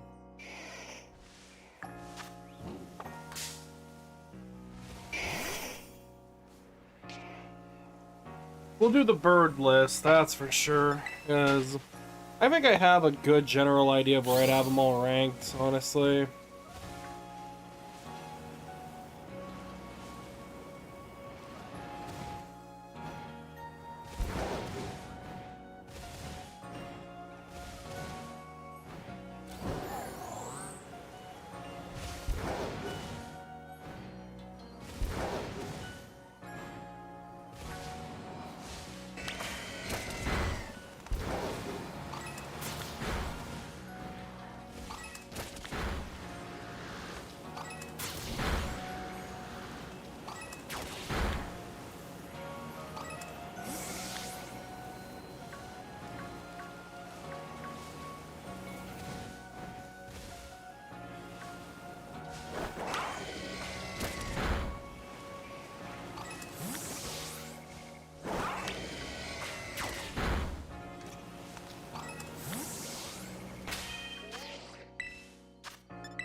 not a shiny, is it? My mind has to be playing tricks on me. That can't be a shiny. Right? Please don't fucking tell me. Please, for the love of God, don't tell me.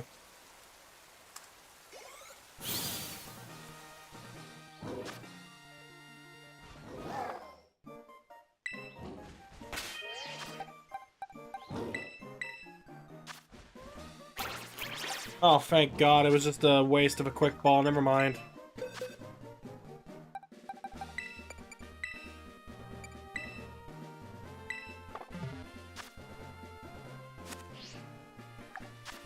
Make a list, a tier list, a Pokemon tier list. Oh, God.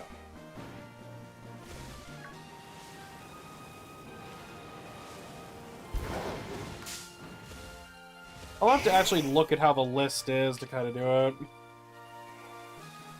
But first, I gotta go pee. So, let me finish this up and I'll do that. Excuse me.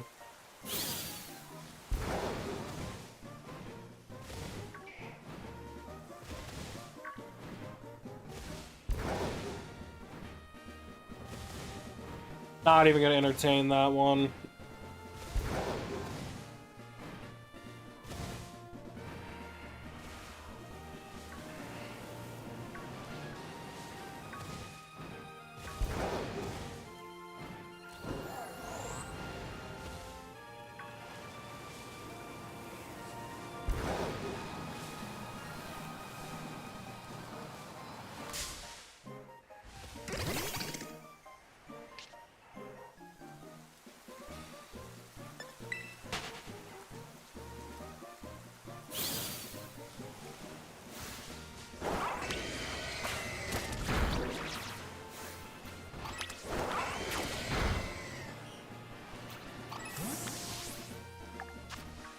Alright, time's up.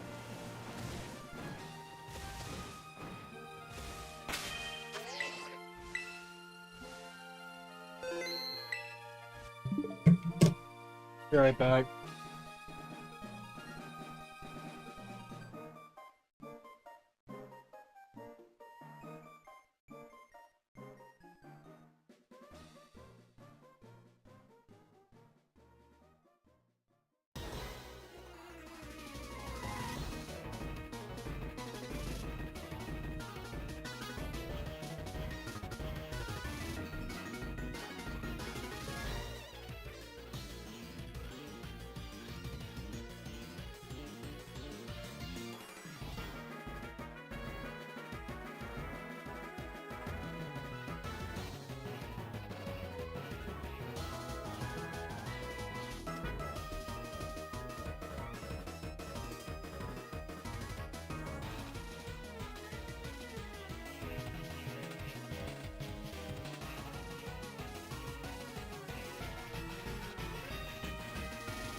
They really are giving a lot of bangers, goddamn. Okay. Let's do this ranking.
Okay. Wait. Let's do this tier list. And by a tier list, I mean just a ranking.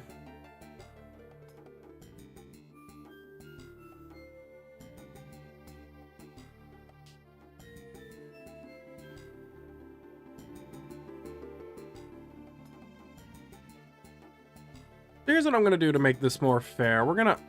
Oh god, they count these guys? Hold on, let me see what... Before I actually do official ranking, let me see. So I got him.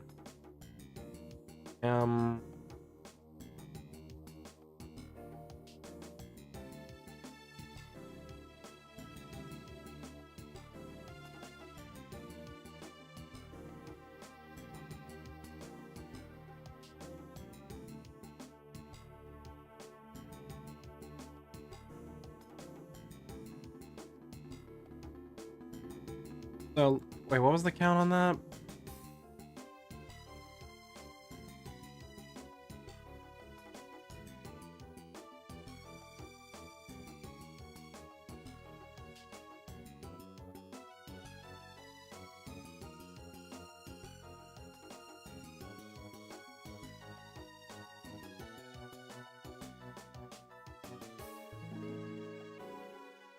I got 11. Okay, here we go.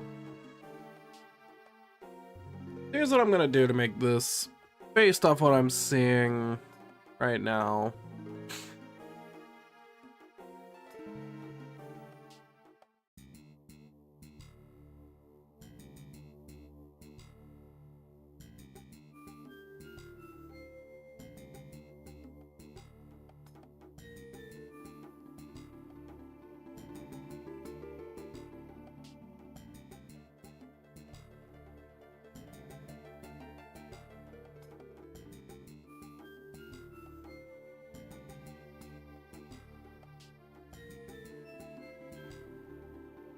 Ain't this gonna be... Alright. So, how do I do this? Do I want to go from lowest to highest or highest to lowest? What do you guys think?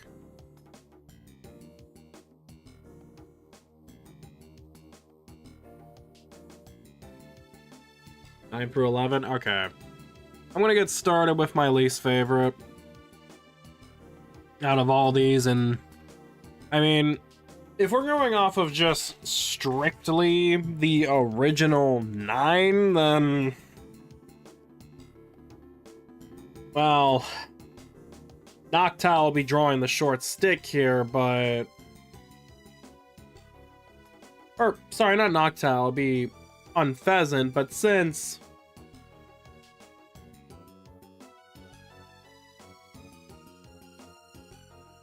it's allowed to be here, I'm gonna put Fearow at 11. I don't like Fearow at all. I've never been a fan of it. I find it very funny that they would make a second normal flying type as an option when you also have Pidgeot at the very beginning of the game, and if you hate yourself, you have Farfetch later, so just an overall disaster class. I don't like Fearow's design. I've never liked the Pokemon. It's not strong, it's ugly, the shiny is bad, it's completely forgettable when you pit it against something like Pidgeot. Genuinely, I don't think I have ever used this thing in any regard, and I don't think I ever will. I just really think it's one of the worst flying types to exist. I'm so glad Farfetch is not on here, because that would have saved it.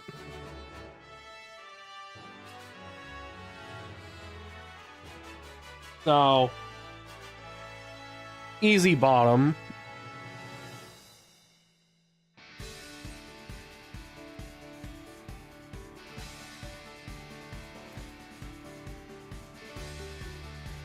Okay, so number 10, and having the title of my least favorite regional bird is a tough one, actually. Nah, I'm just kidding, it's Unfezant. And I'm picking the better of the two forms. I don't like this thing. And that's just more based off the fact that it feels like such a letdown compared to Pidove and Tranquil. Because I like Tranquil and Pidove's designs, but there's just something about Unfezant that just feels wrong.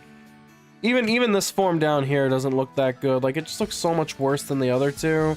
And this one, I don't know what they were doing with the pink. I mean, it looks better, but it just feels so out of place. It's not really a good mon, it's a forgettable one, and a flying type I surely don't go back and use that often, just because it's very underwhelming, really. Plus, Black and White had way better flying types to choose from anyway. It's one of the weaker normal flying type options. Like, it's in the Noctowl tier of not viable, really.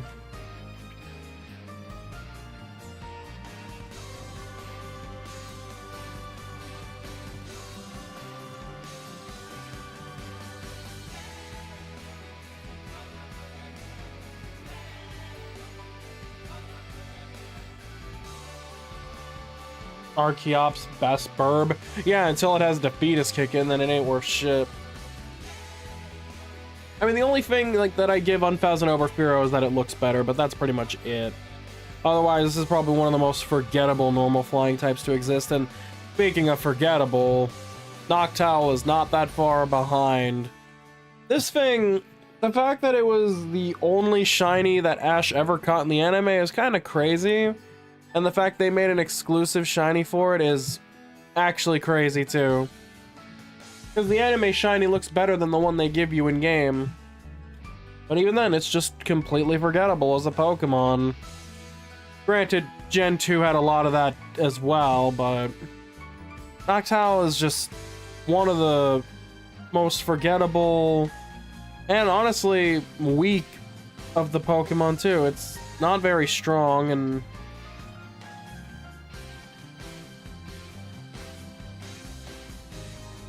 yeah, the pre-evolution is less forgettable. It seems like everyone cares more about Hoot Hoot than Noctowl.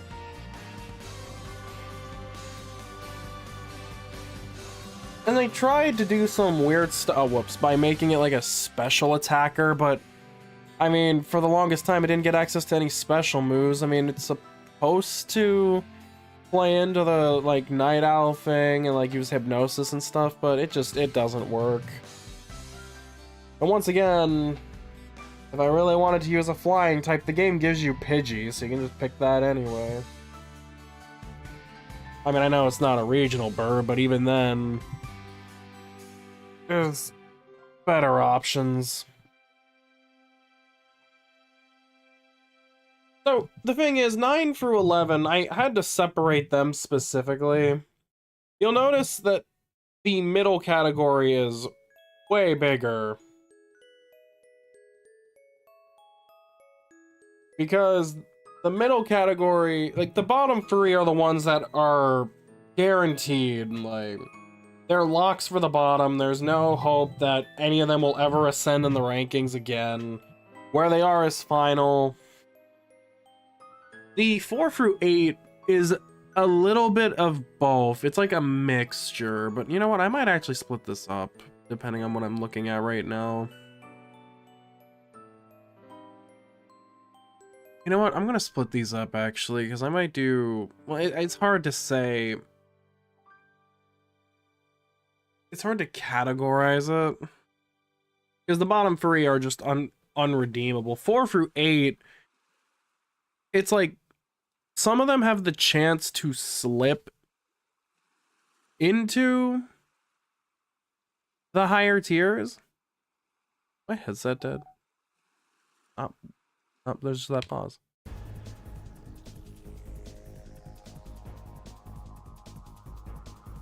Like, there's... None of these are ever going to move up either, but... Some of them are, I'd say, significantly higher rank-wise than others. They're good. Like, everything from 8 is good.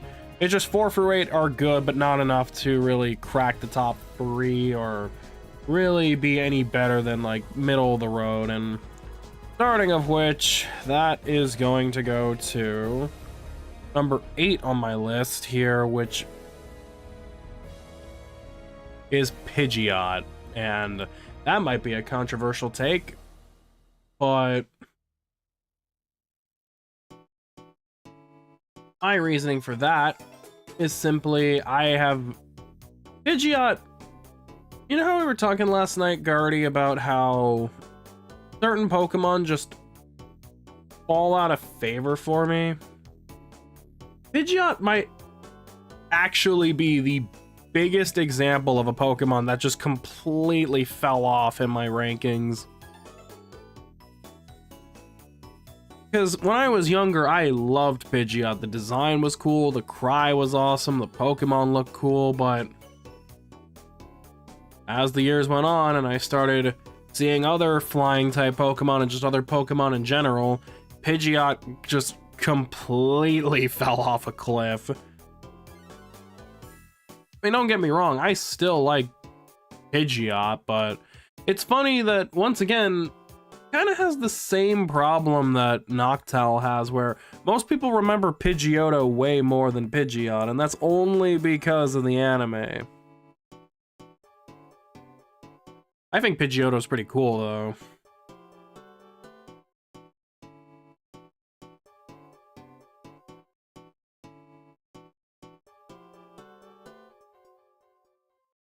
And even when Ash got his Pidgeot, it was like, oh, you're a Pidgeot now. I'm gonna get rid of you. Like, fucking hell.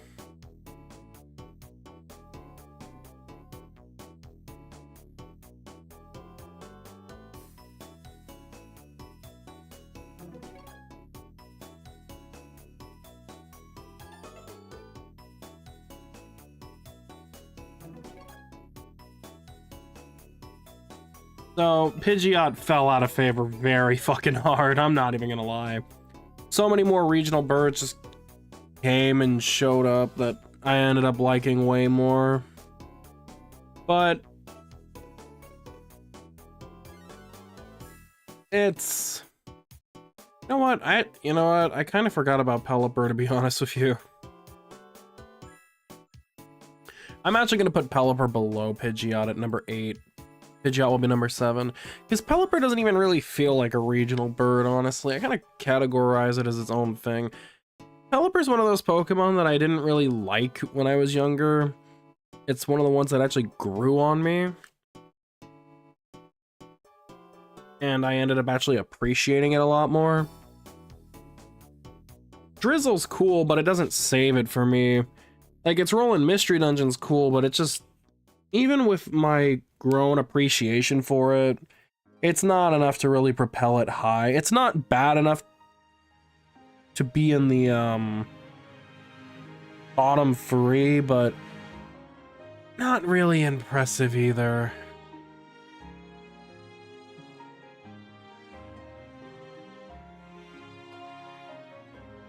It's very okay. And then Pidgeot, like I said, it fell out of favor, but I still like it a bit.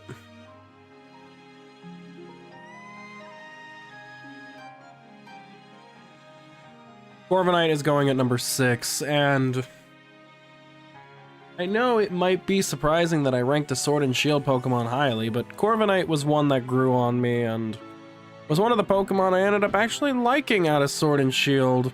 It's got a fucking great shiny. In fact, actually, out of the 6 Pokemon on this list, it has the best shiny so far, and honestly, it might actually just have the best shiny out of all of them. Which definitely helps for collection's sake. You think where regional birds shine is in artwork where they're in the background to make the world feel lived in? Oh yeah, for sure. But Corviknight is probably the most competitively viable one too. Well, if you ignore Prime Gen 6 Talonflame with Gale Wings, but other than that, you know, Corviknight is probably the best competitive bird because of its ability and mirror armor, its typing, which makes it really good, but I don't care about that. The design is cool. It is fun to use.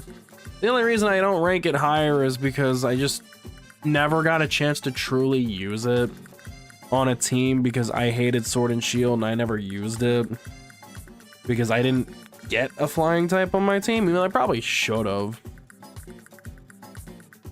You fell asleep and slept for an hour? That's nice. So Corviknight, perfect middle of the road. Not the best, but not anywhere near the bottom. Maybe if I actually used it more, I'd appreciate it, but it's kind of hard to compete with the remaining ones. Well, the top 3, I mean, the others, yeah. Number 5 is going to be, Toucannon. So, Toucannon, I actually did not like at all for the longest time. But there is a story that I've told before that made me end up liking this thing, was that I remember I was in a group call with Flint, Kiara, and Bonnie, and they were watching me play Pokemon Sun and Moon because I had played Ultra Sun and Ultra Moon, but I never played Sun and Moon. It was the last Pokemon game I had played and I needed to touch in the main series to officially play all of them. So they watched me do it, and I was bored in the that meadow or whatever, that forest where Lurantis shows up, and I needed to grind levels, so I was doing that.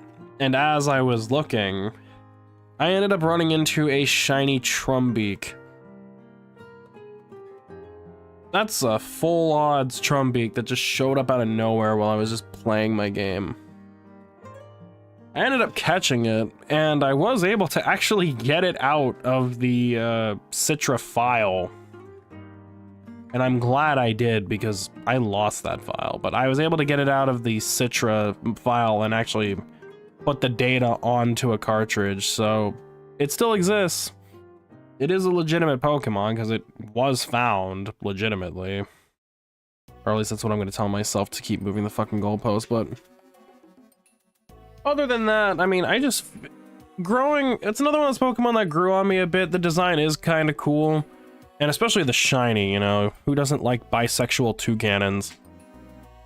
And I mean, being able to call it Toucan Spam was pretty funny. So the thing that, like, is it transferable to home? Oh, it was in Scarlet and Violet. It's in my home right now, yeah.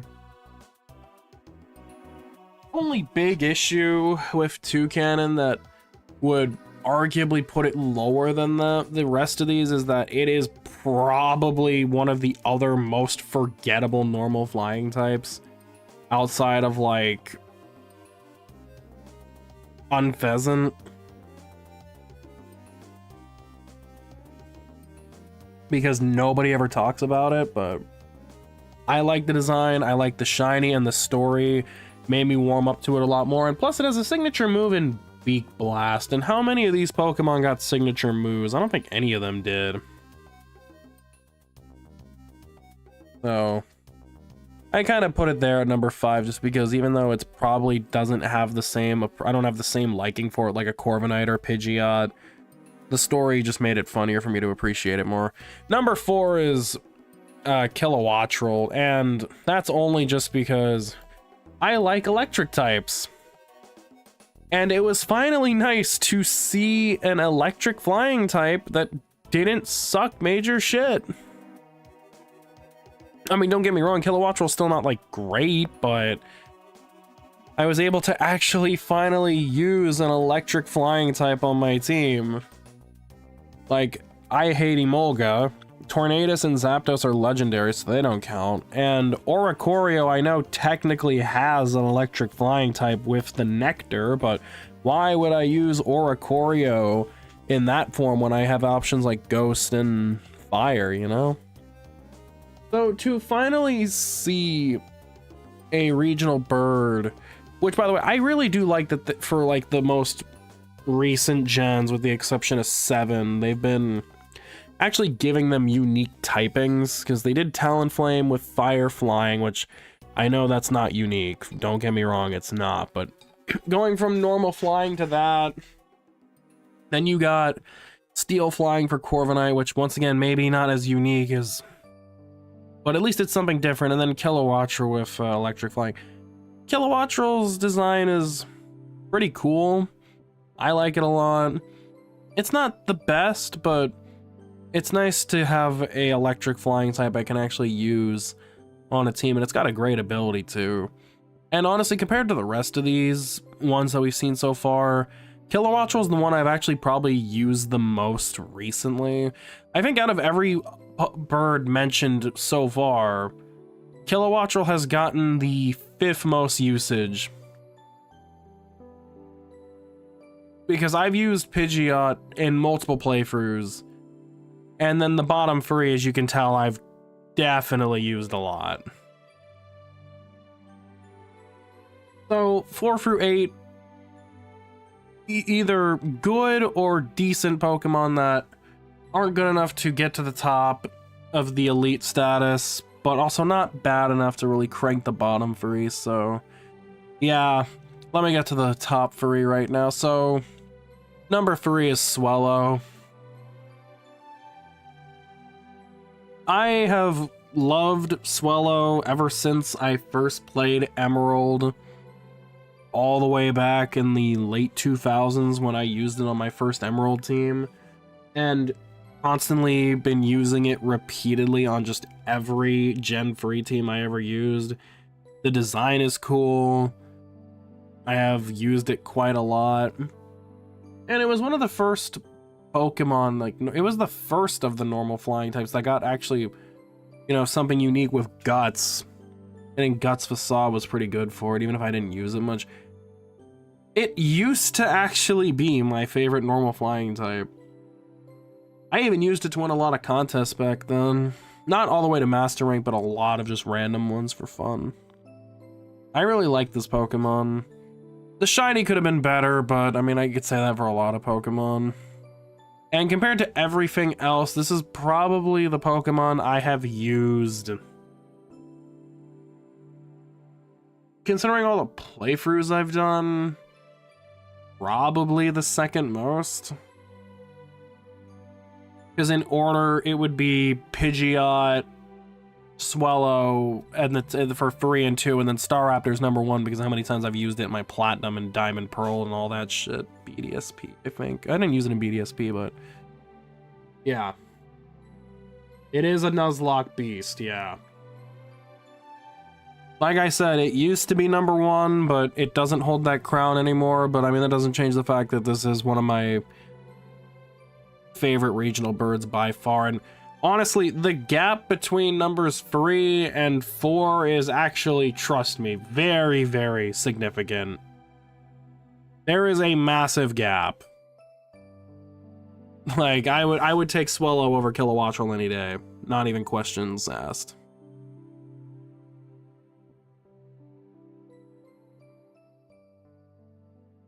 And since I already spoiled it, I might as well just get them. But yeah, number 2 is Talonflame. Talonflame, I fell in love with from the very first day that I got it on my team.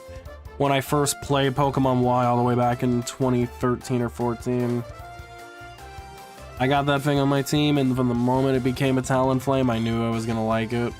Sure, Fire Flying isn't the best type, but the design is cool. It's a great Pokemon in battle. The cry is nice. And overall, it's just one that I used a lot as well. It's probably the 4th most used bird. Because the top 5 is Kilowattrel, Talonflame, Pidgeot, Swellow, Staraptor in terms of usage. If we're ranking it off that'd be the top 5, but Talonflame has always left an impression on me. I love the cool fire flying type, even if other people don't. The shiny's awful, but it's probably, if it was still allowed to run the old Gale Wings, it probably would be the best competitive bird. I mean, fuck, imagine if it had Gale Wings with the Terra mechanic. That thing would be fucking broken.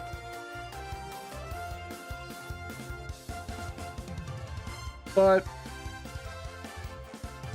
the only thing I could probably hold against Talonflame is that I don't like the region it comes from, but that's not its fault.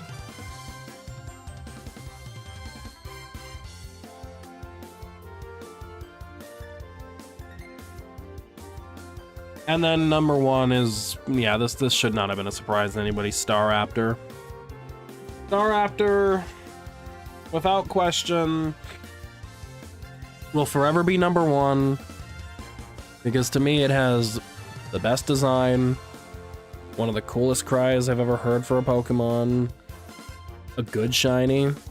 It was the very first shiny I actually ever came across by myself and owned. It is a Pokemon that I have used so many times on all my different teams. I genuinely say that if there was any flying type that I would support forever, it's this one. I know Togekiss is my favorite flying type technically, but if there had to be a number 2 all-time flying type, then Staraptor would be that. Since I can't rank Togekiss here, then if we're going off of actual birds, then yeah, Staraptor is by far the best thing, because to me, that design is by far the coolest out of any of them. I mean, that fucking, like, Talon Mohawk that it has, that's so fucking cool. I just love how intimidating it is, and really, the whole Reckless Brave Bird thing is also pretty fucking funny too. It may be the Gen 4 bias showing, but I mean, none of these other flying types hold a candle to Staraptor, and that's just how I feel. There you go, there's my official ranking on my 11 regional birds from ranks 11 all the way to 1. Obviously, I'm sure others people's opinions would differ from mine, and that is completely fair. But there you go. I was able to actually finally do one of these tier lists. There's not more of these, are there? What even does exist for Pokemon? Pokemon Unite, every mythical starter. Fuck that. Rodent one? Oh, hell no. I would not be able to do that. One mat linked?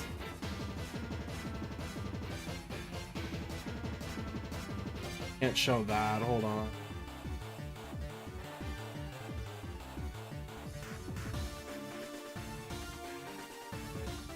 Wait, where is it?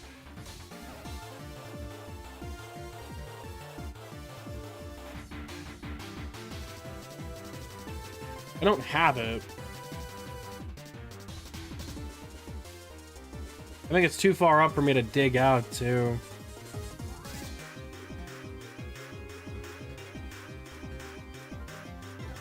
Oh, in general? Okay.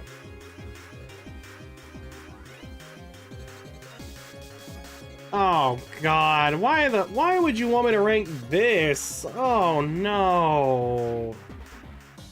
I ain't gonna be able to rank this shit. I hate, like, half of these. Oh, God. I don't like any... I'll be honest with you, I don't even want to do this one. He's all, like... If you're not Sentret, Lanoon, or Obstagoon, then you literally or, well, okay. If you're not Sentret, Lanoon, B-Barrel, or Obstagoon, then get the fuck out of my sight. Like, the rest of these don't even deserve to be ranked. I don't like any of them.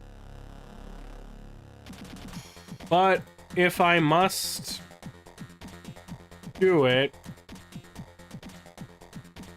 let me do this.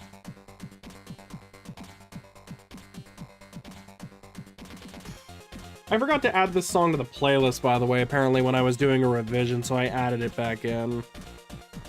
3, 6, 9, 11 again. Okay. Do I even... You know what? I'm just...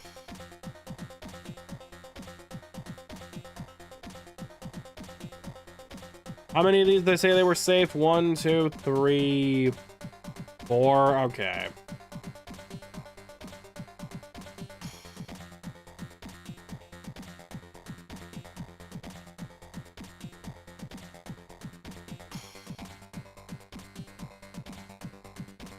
Okay, let's make this quick, shall we? All right, starting off with the worst one is by far Gumshoes. This thing is just... Even ignoring the obvious jokes here, this thing is just so dumb. I don't know why it exists. It looks ugly. It's not worth using at all because there are better Pokemon of the exact same type. It's a disaster. It's not worth using. I honestly don't even know why this exists. It's fucking waste. It's shit. Hate it. Doesn't deserve anything good. And while we're on that note, I'm just gonna throw Watchog there too, because this is probably one of the more forgettable normal types. Not a good mon. The only thing that it has over Gumshoes is that the design's a little bit better, but it just looks so fucking dumb, and the only reason anyone knows about it is because Lenora uses it. You take that away, nobody gives a shit about this thing.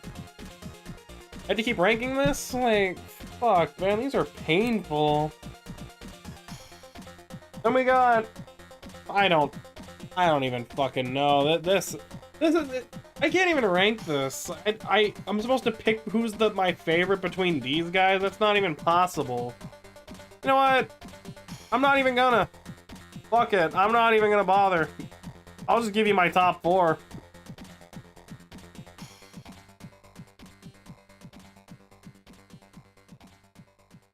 There you go. That's my top 4. B-Barrel, because it will forever be connected to Bidoof, and I like Bidoof in Mystery Dungeon and the meme of Bidoof being a god. B-Barrel's cute. Lanoon grew on me heavily after using it once, and overall just becoming a big fan of it. It's okay, but, I mean, compared to the rest of these, it's like fucking god. Obstagoon, I took a while for me to grow, but I grew to like it a lot. The design is sick as fuck, and once again, one of the few highlights of that fucking generation. Furret, I mean, I don't need to elaborate. The Furret walk, the fact that it's super cute, the shiny is the best by far. It may not be good, but it's super cute. and looks cool, and it's one of the greatest memes of all time. As for these 5 fuckers at the bottom, I mean, do I even have to say anything about them? They just suck. I mean, I guess if I'm gonna be fair, then, I mean, I think that Galarian Raticate is one of the big... Uh-oh. Oh, not again. Hold on. Clean this. Yeah, it's no big. Why is it around this time? I don't know why. Hey, if it doesn't matter.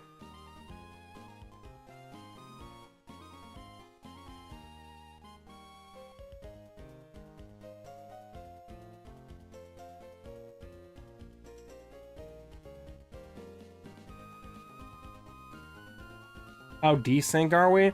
Oh, we're not desynced yet, but what's weird is like...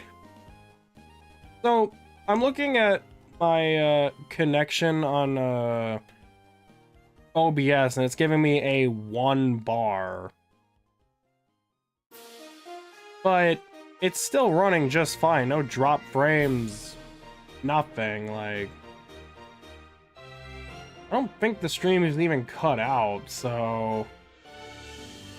I'm just gonna leave it alone. About 20-something seconds delay. Oh, God. Oh, no, now we're back. Never mind. It's stable.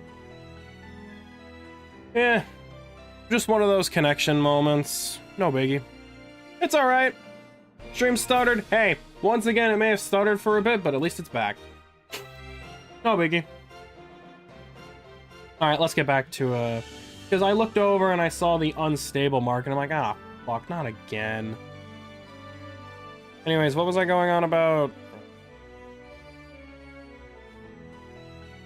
Because I'm using Twitch Inspector, and it's telling me that things are stable again.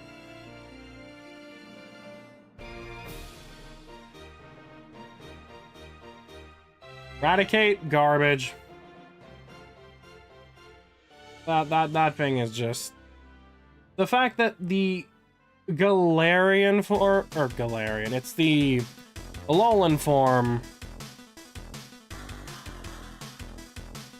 It should not have an Alolan form. It literally is just a waste. It's ugly, not fun to use. I hate it. It doesn't deserve to have one, and I don't like Raticate either. Let me put it to you this way. Raticate is so fucking bad that Ash was willing to trade the Raticate he got back to get his Butterfree, and Butterfree is even worse statistically.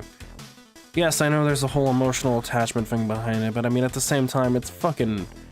What does that say if you don't want a Raticate, you know?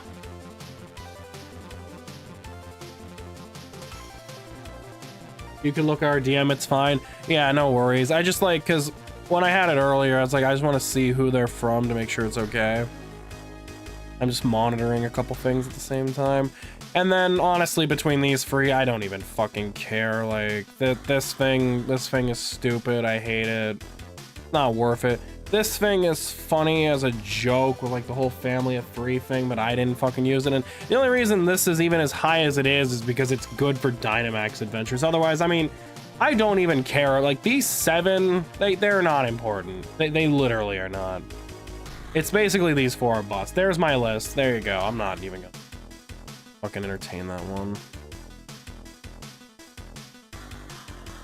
God damn it.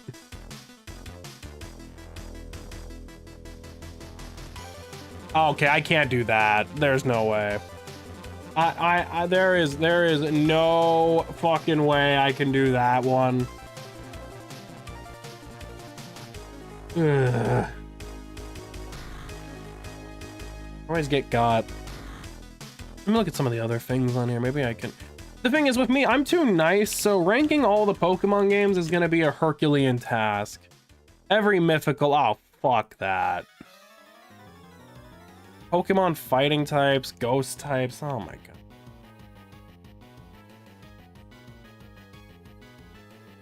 This is really weird.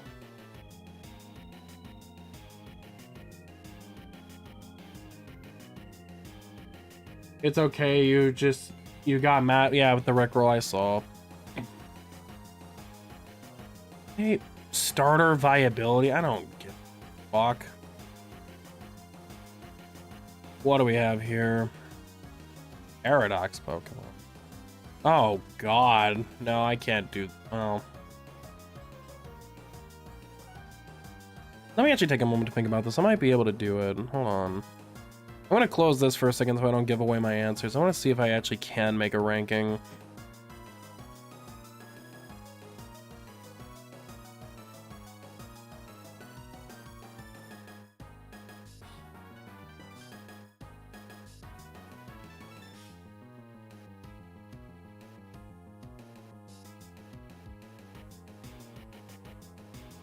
You wonder which one will be your favorite? I mean, who knows?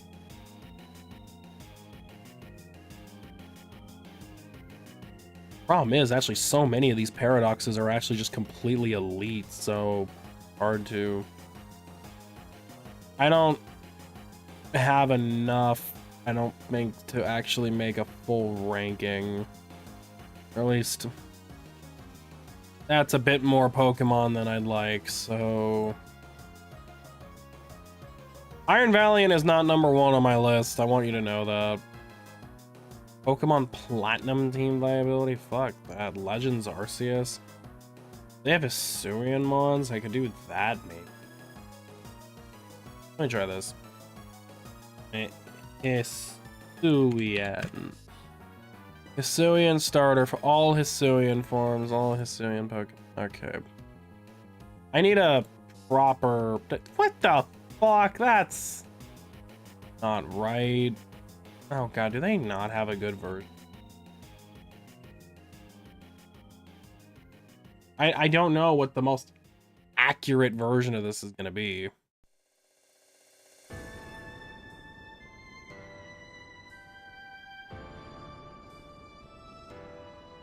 How many Hisuian Pokemon are there? 1, 2, 3, 4, 5, 6, 7, 8, 9, 10, 11, 12, 13, 14, 15, 16, 17, 18, 19, 20, 21. Let me count that on a...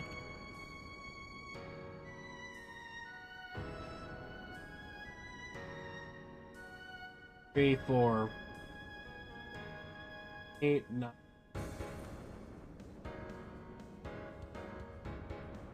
16, 17, 18. There is only 18 listed on Cerebi. Oh, why am I not surprised that they missed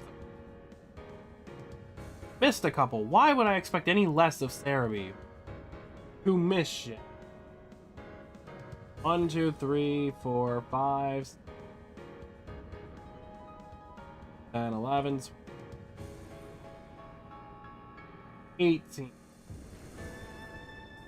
Anybody got a full fucking list of it? This is... Yeah, why do they not have a fucking, like, list? How many...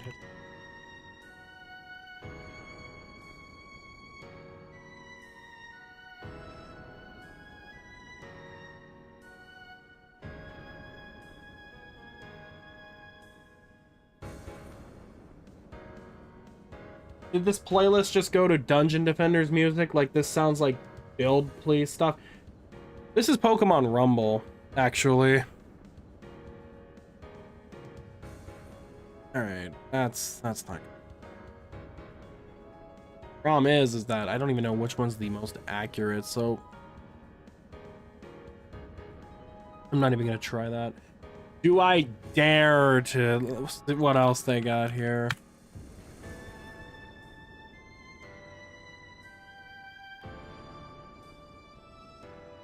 Fuck no. Unite future or possible remakes. Okay, this is just fucking dumb. Oh. ECG Pocket, everything would be at the fucking bottom. Simple as that. Because I don't like that shit.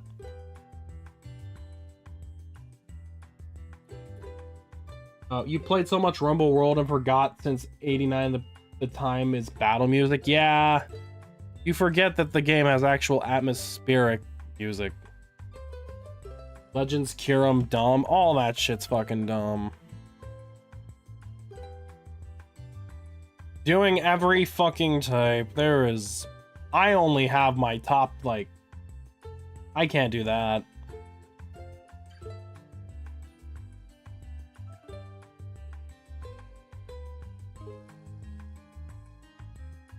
You know what? Yeah. I can try the paradoxes. I did just give it away, but... No. Everyone kind of already knew. Here's what I'm gonna do. I'm looking at all the available options here. And I'm just gonna go from my least favorite until we go there. And then I'll rank them properly, depending on how I feel about the tier ranking. So... let's get started with the ones I like the least, and my answer is actually probably going to be very shocking, actually. You know what? You guys want to know what my least favorite Pokemon, Paradox Pokemon is? I'll give you guys one guess. If you want to guess.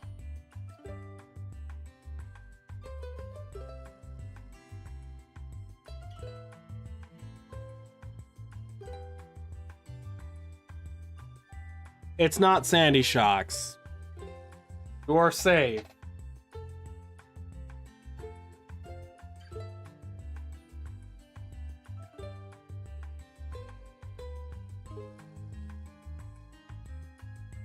Treads? You don't fucking know? It's not Treads. Yeah, so my least favorite Paradox Pokemon... Iron Jugulus. This has to be the most disappointing of all the paradoxes by fucking far. Not even a question. Because, obviously, all the Pokemon here that were given paradoxes, you know, they weren't exactly made better. I mean, okay, Iron Hands, Fluttermane, Iron Valiant...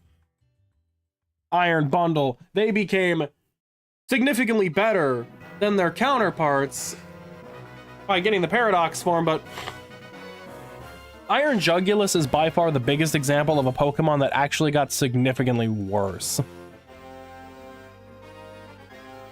Because one, it got stripped of its typing. Instead of being Dragon Dark, it's now Dark Flying. Which, great. Why would the fuck would they take that away? Dark Flying, now it's you're telling me it's on the same level as Honchkrow and Mandibuzz? Like, come on. I don't like that. The design isn't even really that good either. Like, how does a robotic, like, Hydra look so flimsy and look like shit? And it loses base stat points. It's weaker than Hydreigon. Yes, it gets the booster energy that makes it better, theoretically, but I mean, if you were using either Hydreigon or Iron Jugulus, you would probably pick Hydreigon, and I would. I have used both of them. I was deeply disappointed by Iron Jugulus. I don't even think it gets Nasty Plot. Hydreigon does, Iron Jugulus doesn't. It loses out on some of its better stuff. And the worst part is, the only reason this thing exists is according to the Dex entry, it was because of Hydreigon fell in love with a robot. I mean, comedy aside, this Pokemon is just such a disappointment. Maybe it's just because I hold Hydreigon to such a high bar in terms of all-time amazing Pokemon just based off design and concept that seeing it downgraded, it disgusts me. I actually think that Iron Jugulus might be the only Paradox I truly don't like. I mean, the next ones I'm going to put in here I'm not a big fan of either, but at least I can somewhat respect them. And the next Pokemon going in that list for that respect is going to be...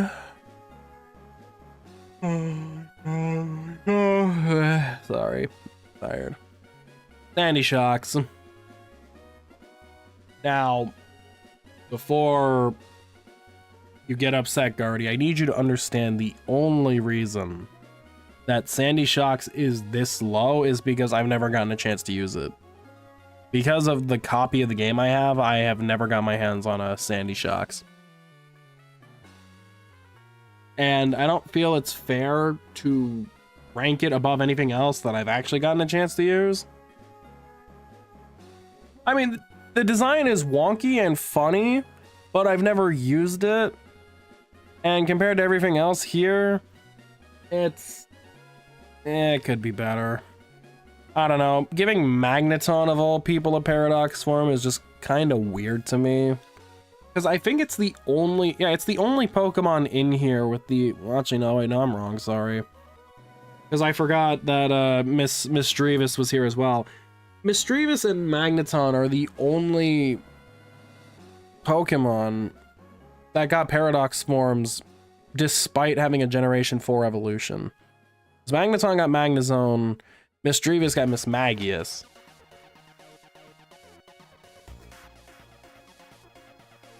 You're excused, yeah. And keeping along the lines of Pokemon I barely use, so it's not really fair to give it ample ranking to, Brute Bonnet. Now, why am I putting them above Iron Jugulis is because, I mean, I imagine these guys could not disappoint me the same way Iron Jugulis did, because I don't have expectations for these guys.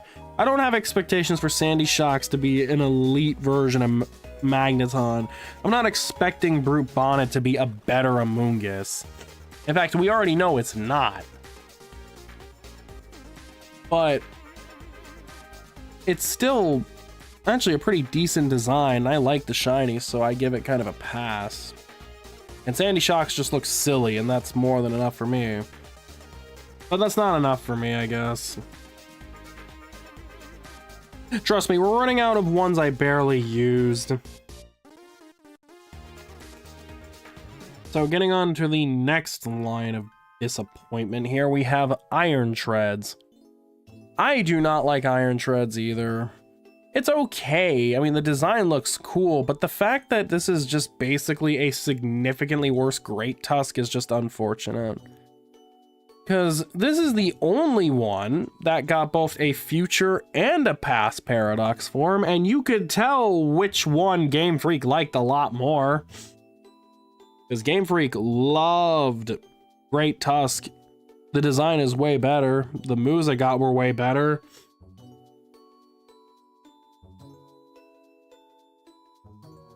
Somehow they made Iron Tread significantly worse, and that's just a shame. Also, its shiny is fucking horrible. Which, granted, that can be said for pretty much all of the Paradoxes for the most part.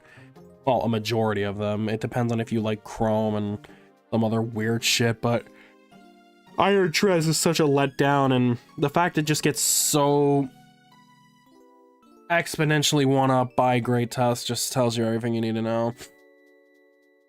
Continuing along the lines of disappointment here. Here's what I'm gonna do, by the way. I'm gonna take these guys out. I want to be fair here. Yeah, the future Paradox shinies are just unpainted. I remember someone in my Discord, it was my buddy Glitchy, they proposed that what Game Freak should have done is that the base forms should have been Chrome. That way the shinies would be like the new colors, and that would have been better, but they can't really do that, I guess. I don't know. It's a weird way of looking at it. I'm just gonna, I'm gonna change this list to can't give proper ranking, just to be fair, and I'll slot Sandy Shocks, Brute Bonnet, and you know what, I'm also gonna slip in here, I'm going to slip Iron Boulder, Iron Crown, and that's it.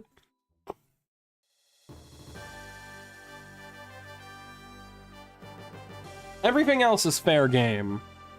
The reason that I don't have Iron Crown and Iron Boulder here is because by the time I finally got them was kind of when I stopped really investing in heavily into Terra raids and stuff, so I didn't really get a fair chance to use them much more.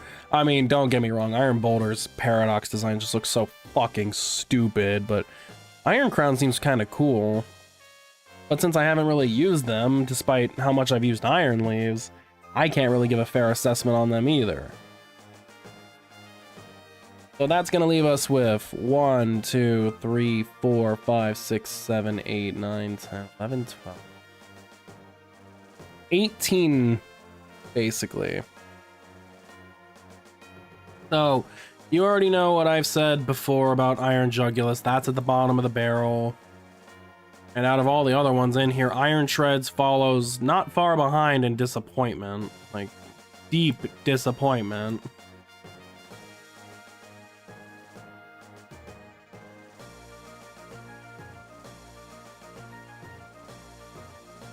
Next Pokemon on this list is going to be Screamtail. This Pokemon, I am not a fan of. Shiny's great, but being a feral or animal-like Jigglypuff is just, I don't see the appeal in it. I mean, I get the concept. It's, you know how Jigglypuff puts people to sleep. This is supposed to be more aggressive and angry. I just don't vibe with it. And maybe just because I'm not a big Jigglypuff fan, so Screamtail was never going to appeal to me. Granted, who knows? Maybe it might be one of those Pokemon I change my mind on in the future, but given the remaining competition, it's not gonna get far. So, being number 16, it's my least favorite Paradox of the Scarlet ones, not counting Bonnet and Sandy. But continuing on that, Sediment actually is another Scarlet Pokemon actually that I'm going to rank here, which is Iron Moth. It is without a doubt the weirdest Paradox to me. I'm not gonna lie. The fact that they completely did away the fire typing from this thing and made it a bug fighting made it rather interesting. When it stands up, it's rather cool. But other than that, I don't really fancy it too much. I mean, I don't even really fancy Iron Moth either, which, spoiler alert, that's going to be next on this list.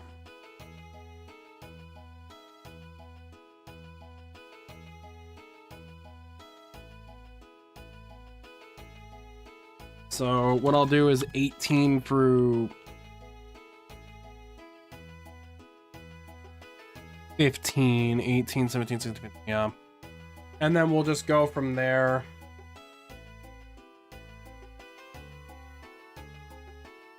To an extent, and you'll understand why, because I'm actually going to do this too.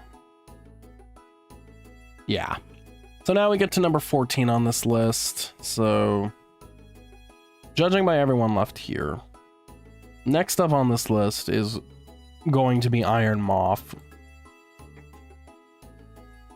I am not a big Iron Moth fan either. I mean, Fire Poison seems like a cool concept, but both forms losing out on Quiver Dance does not help. Its shiny is better, but that's just if you're a big Chrome guy, which, yes, I understand why people aren't. It just doesn't have the same vibe or energy that, what's his face, that Volcarona carries, to me personally.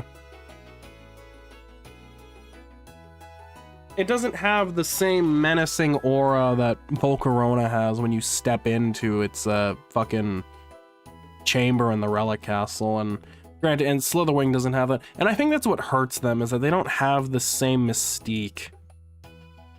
You can find them in droves, really. I know you can with Larvesta and Volcarona too, but I mean, at least they had a moment in the limelight. Alright, next up on the list is going to be Iron Leaves. Iron Leaves is the only Swords of Justice Paradoxmon I actually used. And I do like it to an extent. It's not really anything special. It's alright. I feel like it could be better, but maybe it's just me not being a big fan of the Swords of Justice. I just don't like them that much. Virizion is my favorite, so I guess it shouldn't be a surprise that...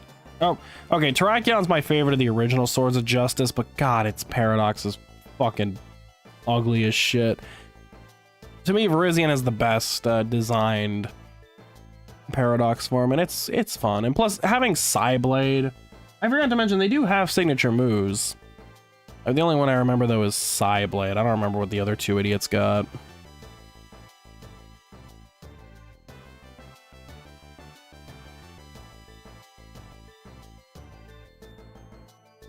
This is gonna be, what did I say, 14.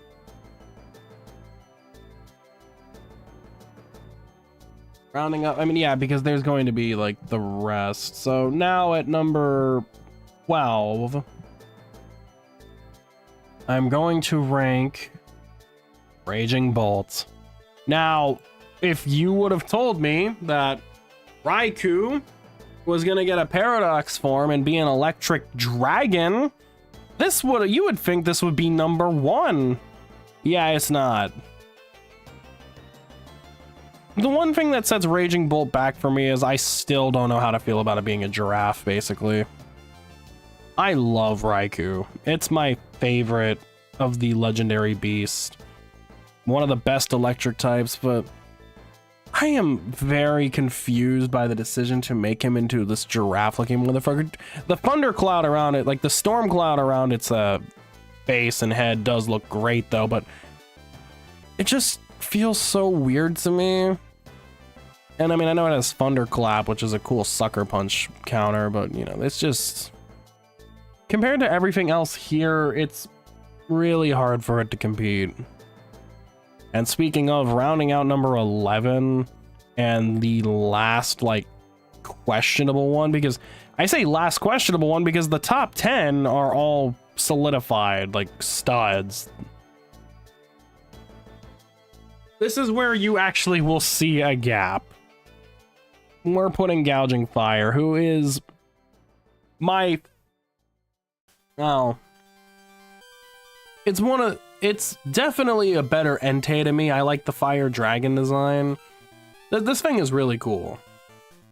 My only issue with it is that, I don't know, maybe the crown is a bit overdone. That's my only gripe about it, and maybe its signature move could have been a bit better. And again, I'm not going to complain too much. This thing looks really sick, and I was happy to use it when I got the chance. Because I was able to get my hands on one thanks to my brother. But it's the last one I have that is really on the fence. Because now, everything going forward, the top 10, all of these, phenomenal.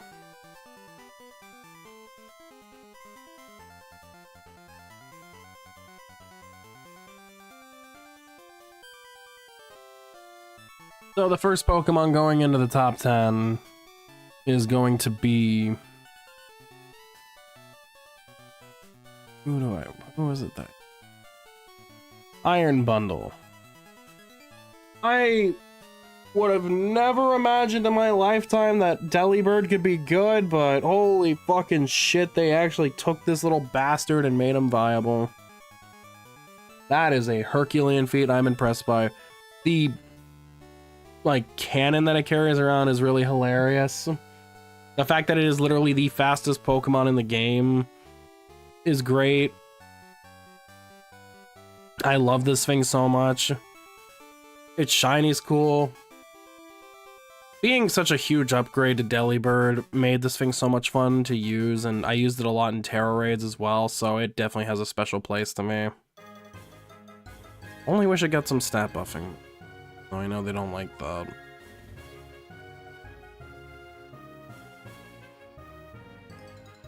Number 9, goes to Great Tusk.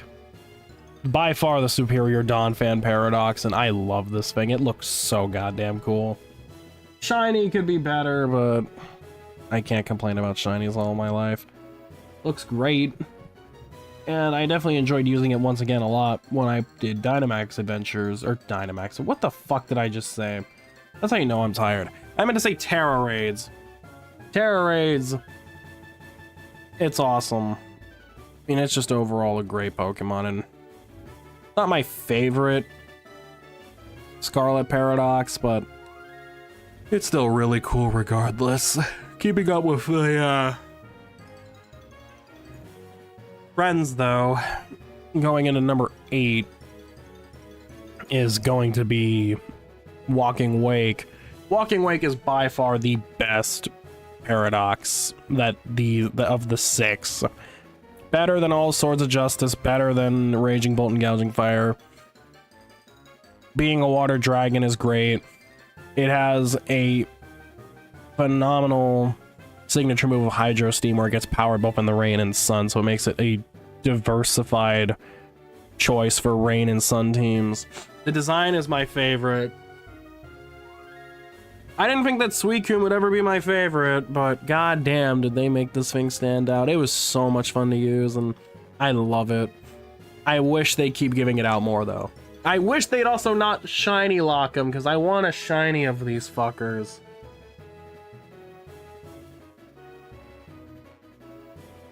Alright, coming in at number 7 is going to be Roaring Moon. I love Roaring Moon. I think it's a better Salamence.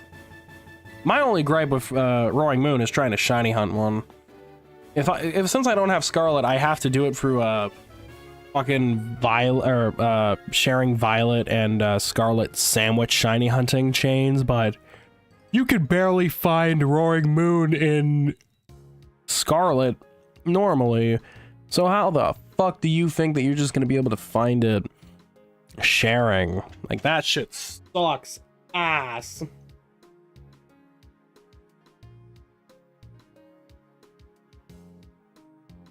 But regardless, though, being a Dragon Dark is really cool. That design is just so phenomenal. Those wings, the wing design with like those feathers on the edges, those are so fucking sick. I love this Pokemon so goddamn much. Coming in at number 6 is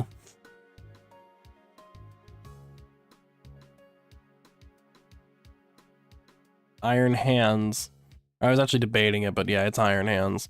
Iron Hands used to actually be my favorite Paradox for a very short, brief period of time.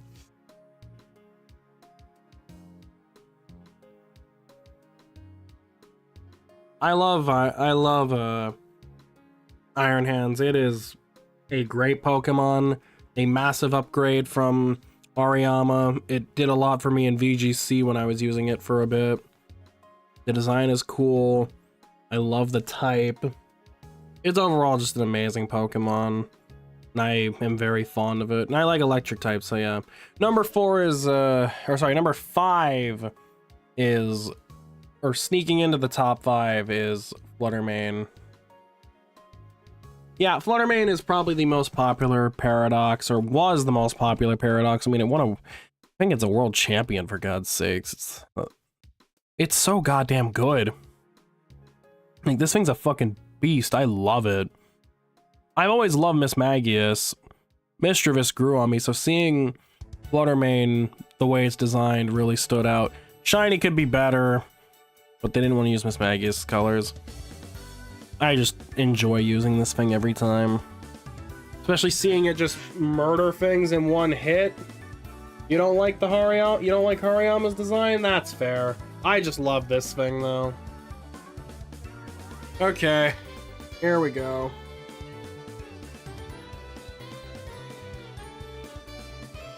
Number 3 is Koraidon. I mean, do I even need to elaborate? This is by far one of the best legendaries to exist. I'm not even kidding.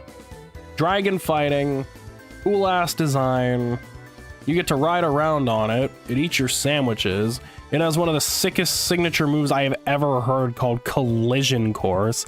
Sets up Drought, like a Rachel Impulse, which boosts its power too with like Flare Blitz and shit. And it has an ability that, you know, it's just, I could gush about it all fucking day.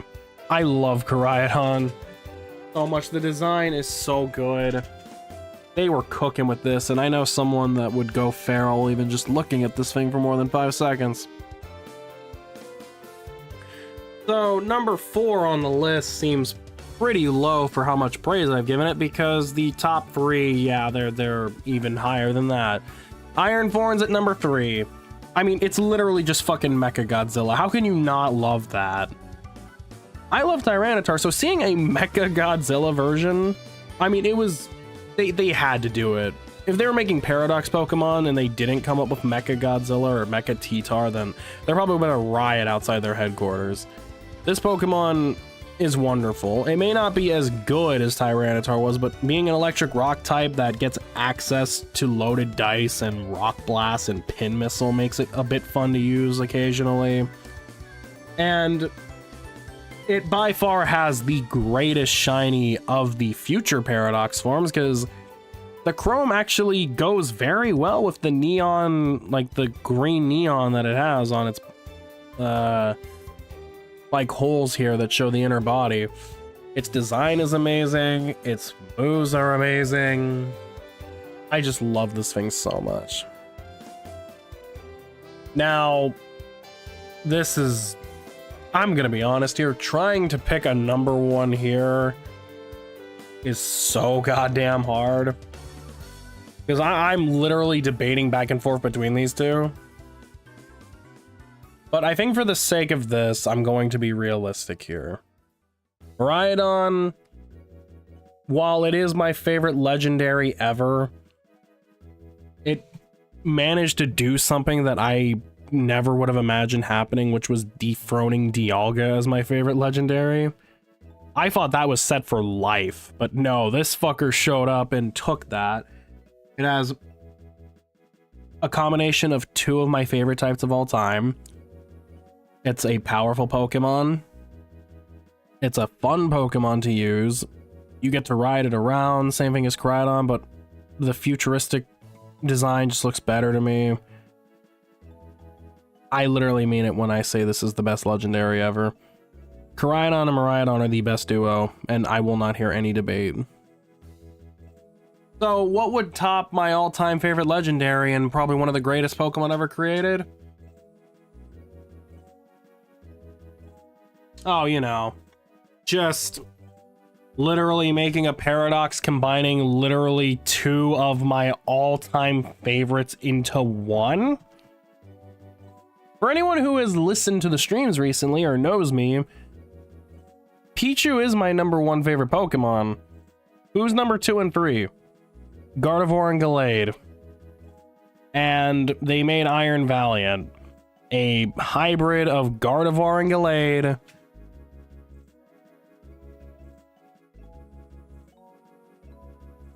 That has a goddamn lance slash fucking, like, it has blades on its arms that detach to make a goddamn weapon. An additional weapon like a scythe or lance or whatever it's called. That is so fucking cool. I mean, fairy fighting, I'm a little questionable on that, but I mean, I guess they couldn't reuse psychic fighting, so they just took the secondary type of both. Whatever. This is one of the coolest Pokemon of all time, and I mean that. It was actually hard to root for this or Miraidon in the World Championships, because I wanted to see Iron Valiant win, but I was happy to see a Miraidon win. I'm just in shock that they took 2 of the best Pokemon ever, combined them, and made it as fucking good as they did. Because Gallade became one of my favorites very quickly after Gardevoir, because Gardevoir I fucking grew to love immediately as well back when I played Gen 3. And by extension Gallade. So yeah, needless to say, seeing them combine together to make this is by far, like, Miraidon and Iron Valiant honestly run away with the top 2 spots in terms of favorites. Like, they could almost be in their own tier. That is how good they are. But there you go, Iron Valiant, favorite Paradox ever. Not a surprise, there you go.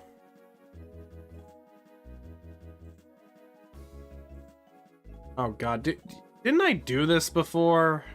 I already did this before.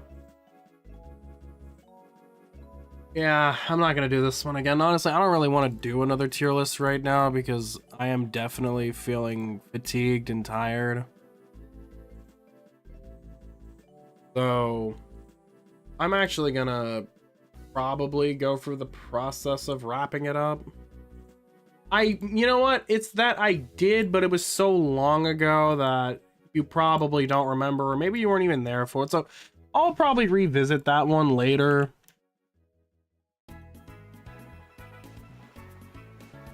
Obviously just can't do it now.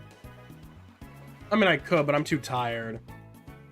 So yeah, we're gonna wrap it up here just because it's about to be 1 a.m. and I'm finally starting to feel fatigued and I want to go to bed.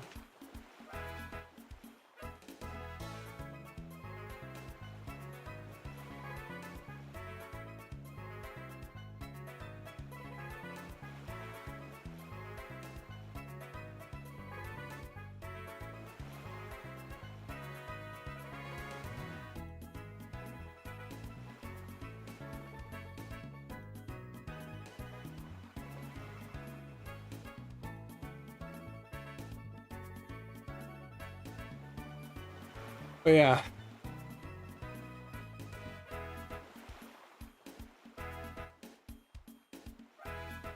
Let me see if there was anything I missed on stream labels. I think there was. Yeah, thank you to Kiata for the 21-month resub and total of 50 months. That's it. But that's gonna be it here. I will be live again tomorrow night, most likely. And I will debut the new overlay. That's gonna be fun. So enjoy this overlay for the last little bit of time, because you will not be seeing it again after tonight, or after these next few moments. Unless you go back and watch VODs, but that's besides the point. Thank you guys so much for spending your night with me, hanging out, enjoying the stream, just chatting, having a good time. Appreciate all of your support as always. I'm gonna get some rest now, so take care, everybody. Always happy to do these fun streams, so we'll see what wacky shit comes up tomorrow. Thank you all for your time. Have a good one, rest well, and see you guys next time. Take care, y'all.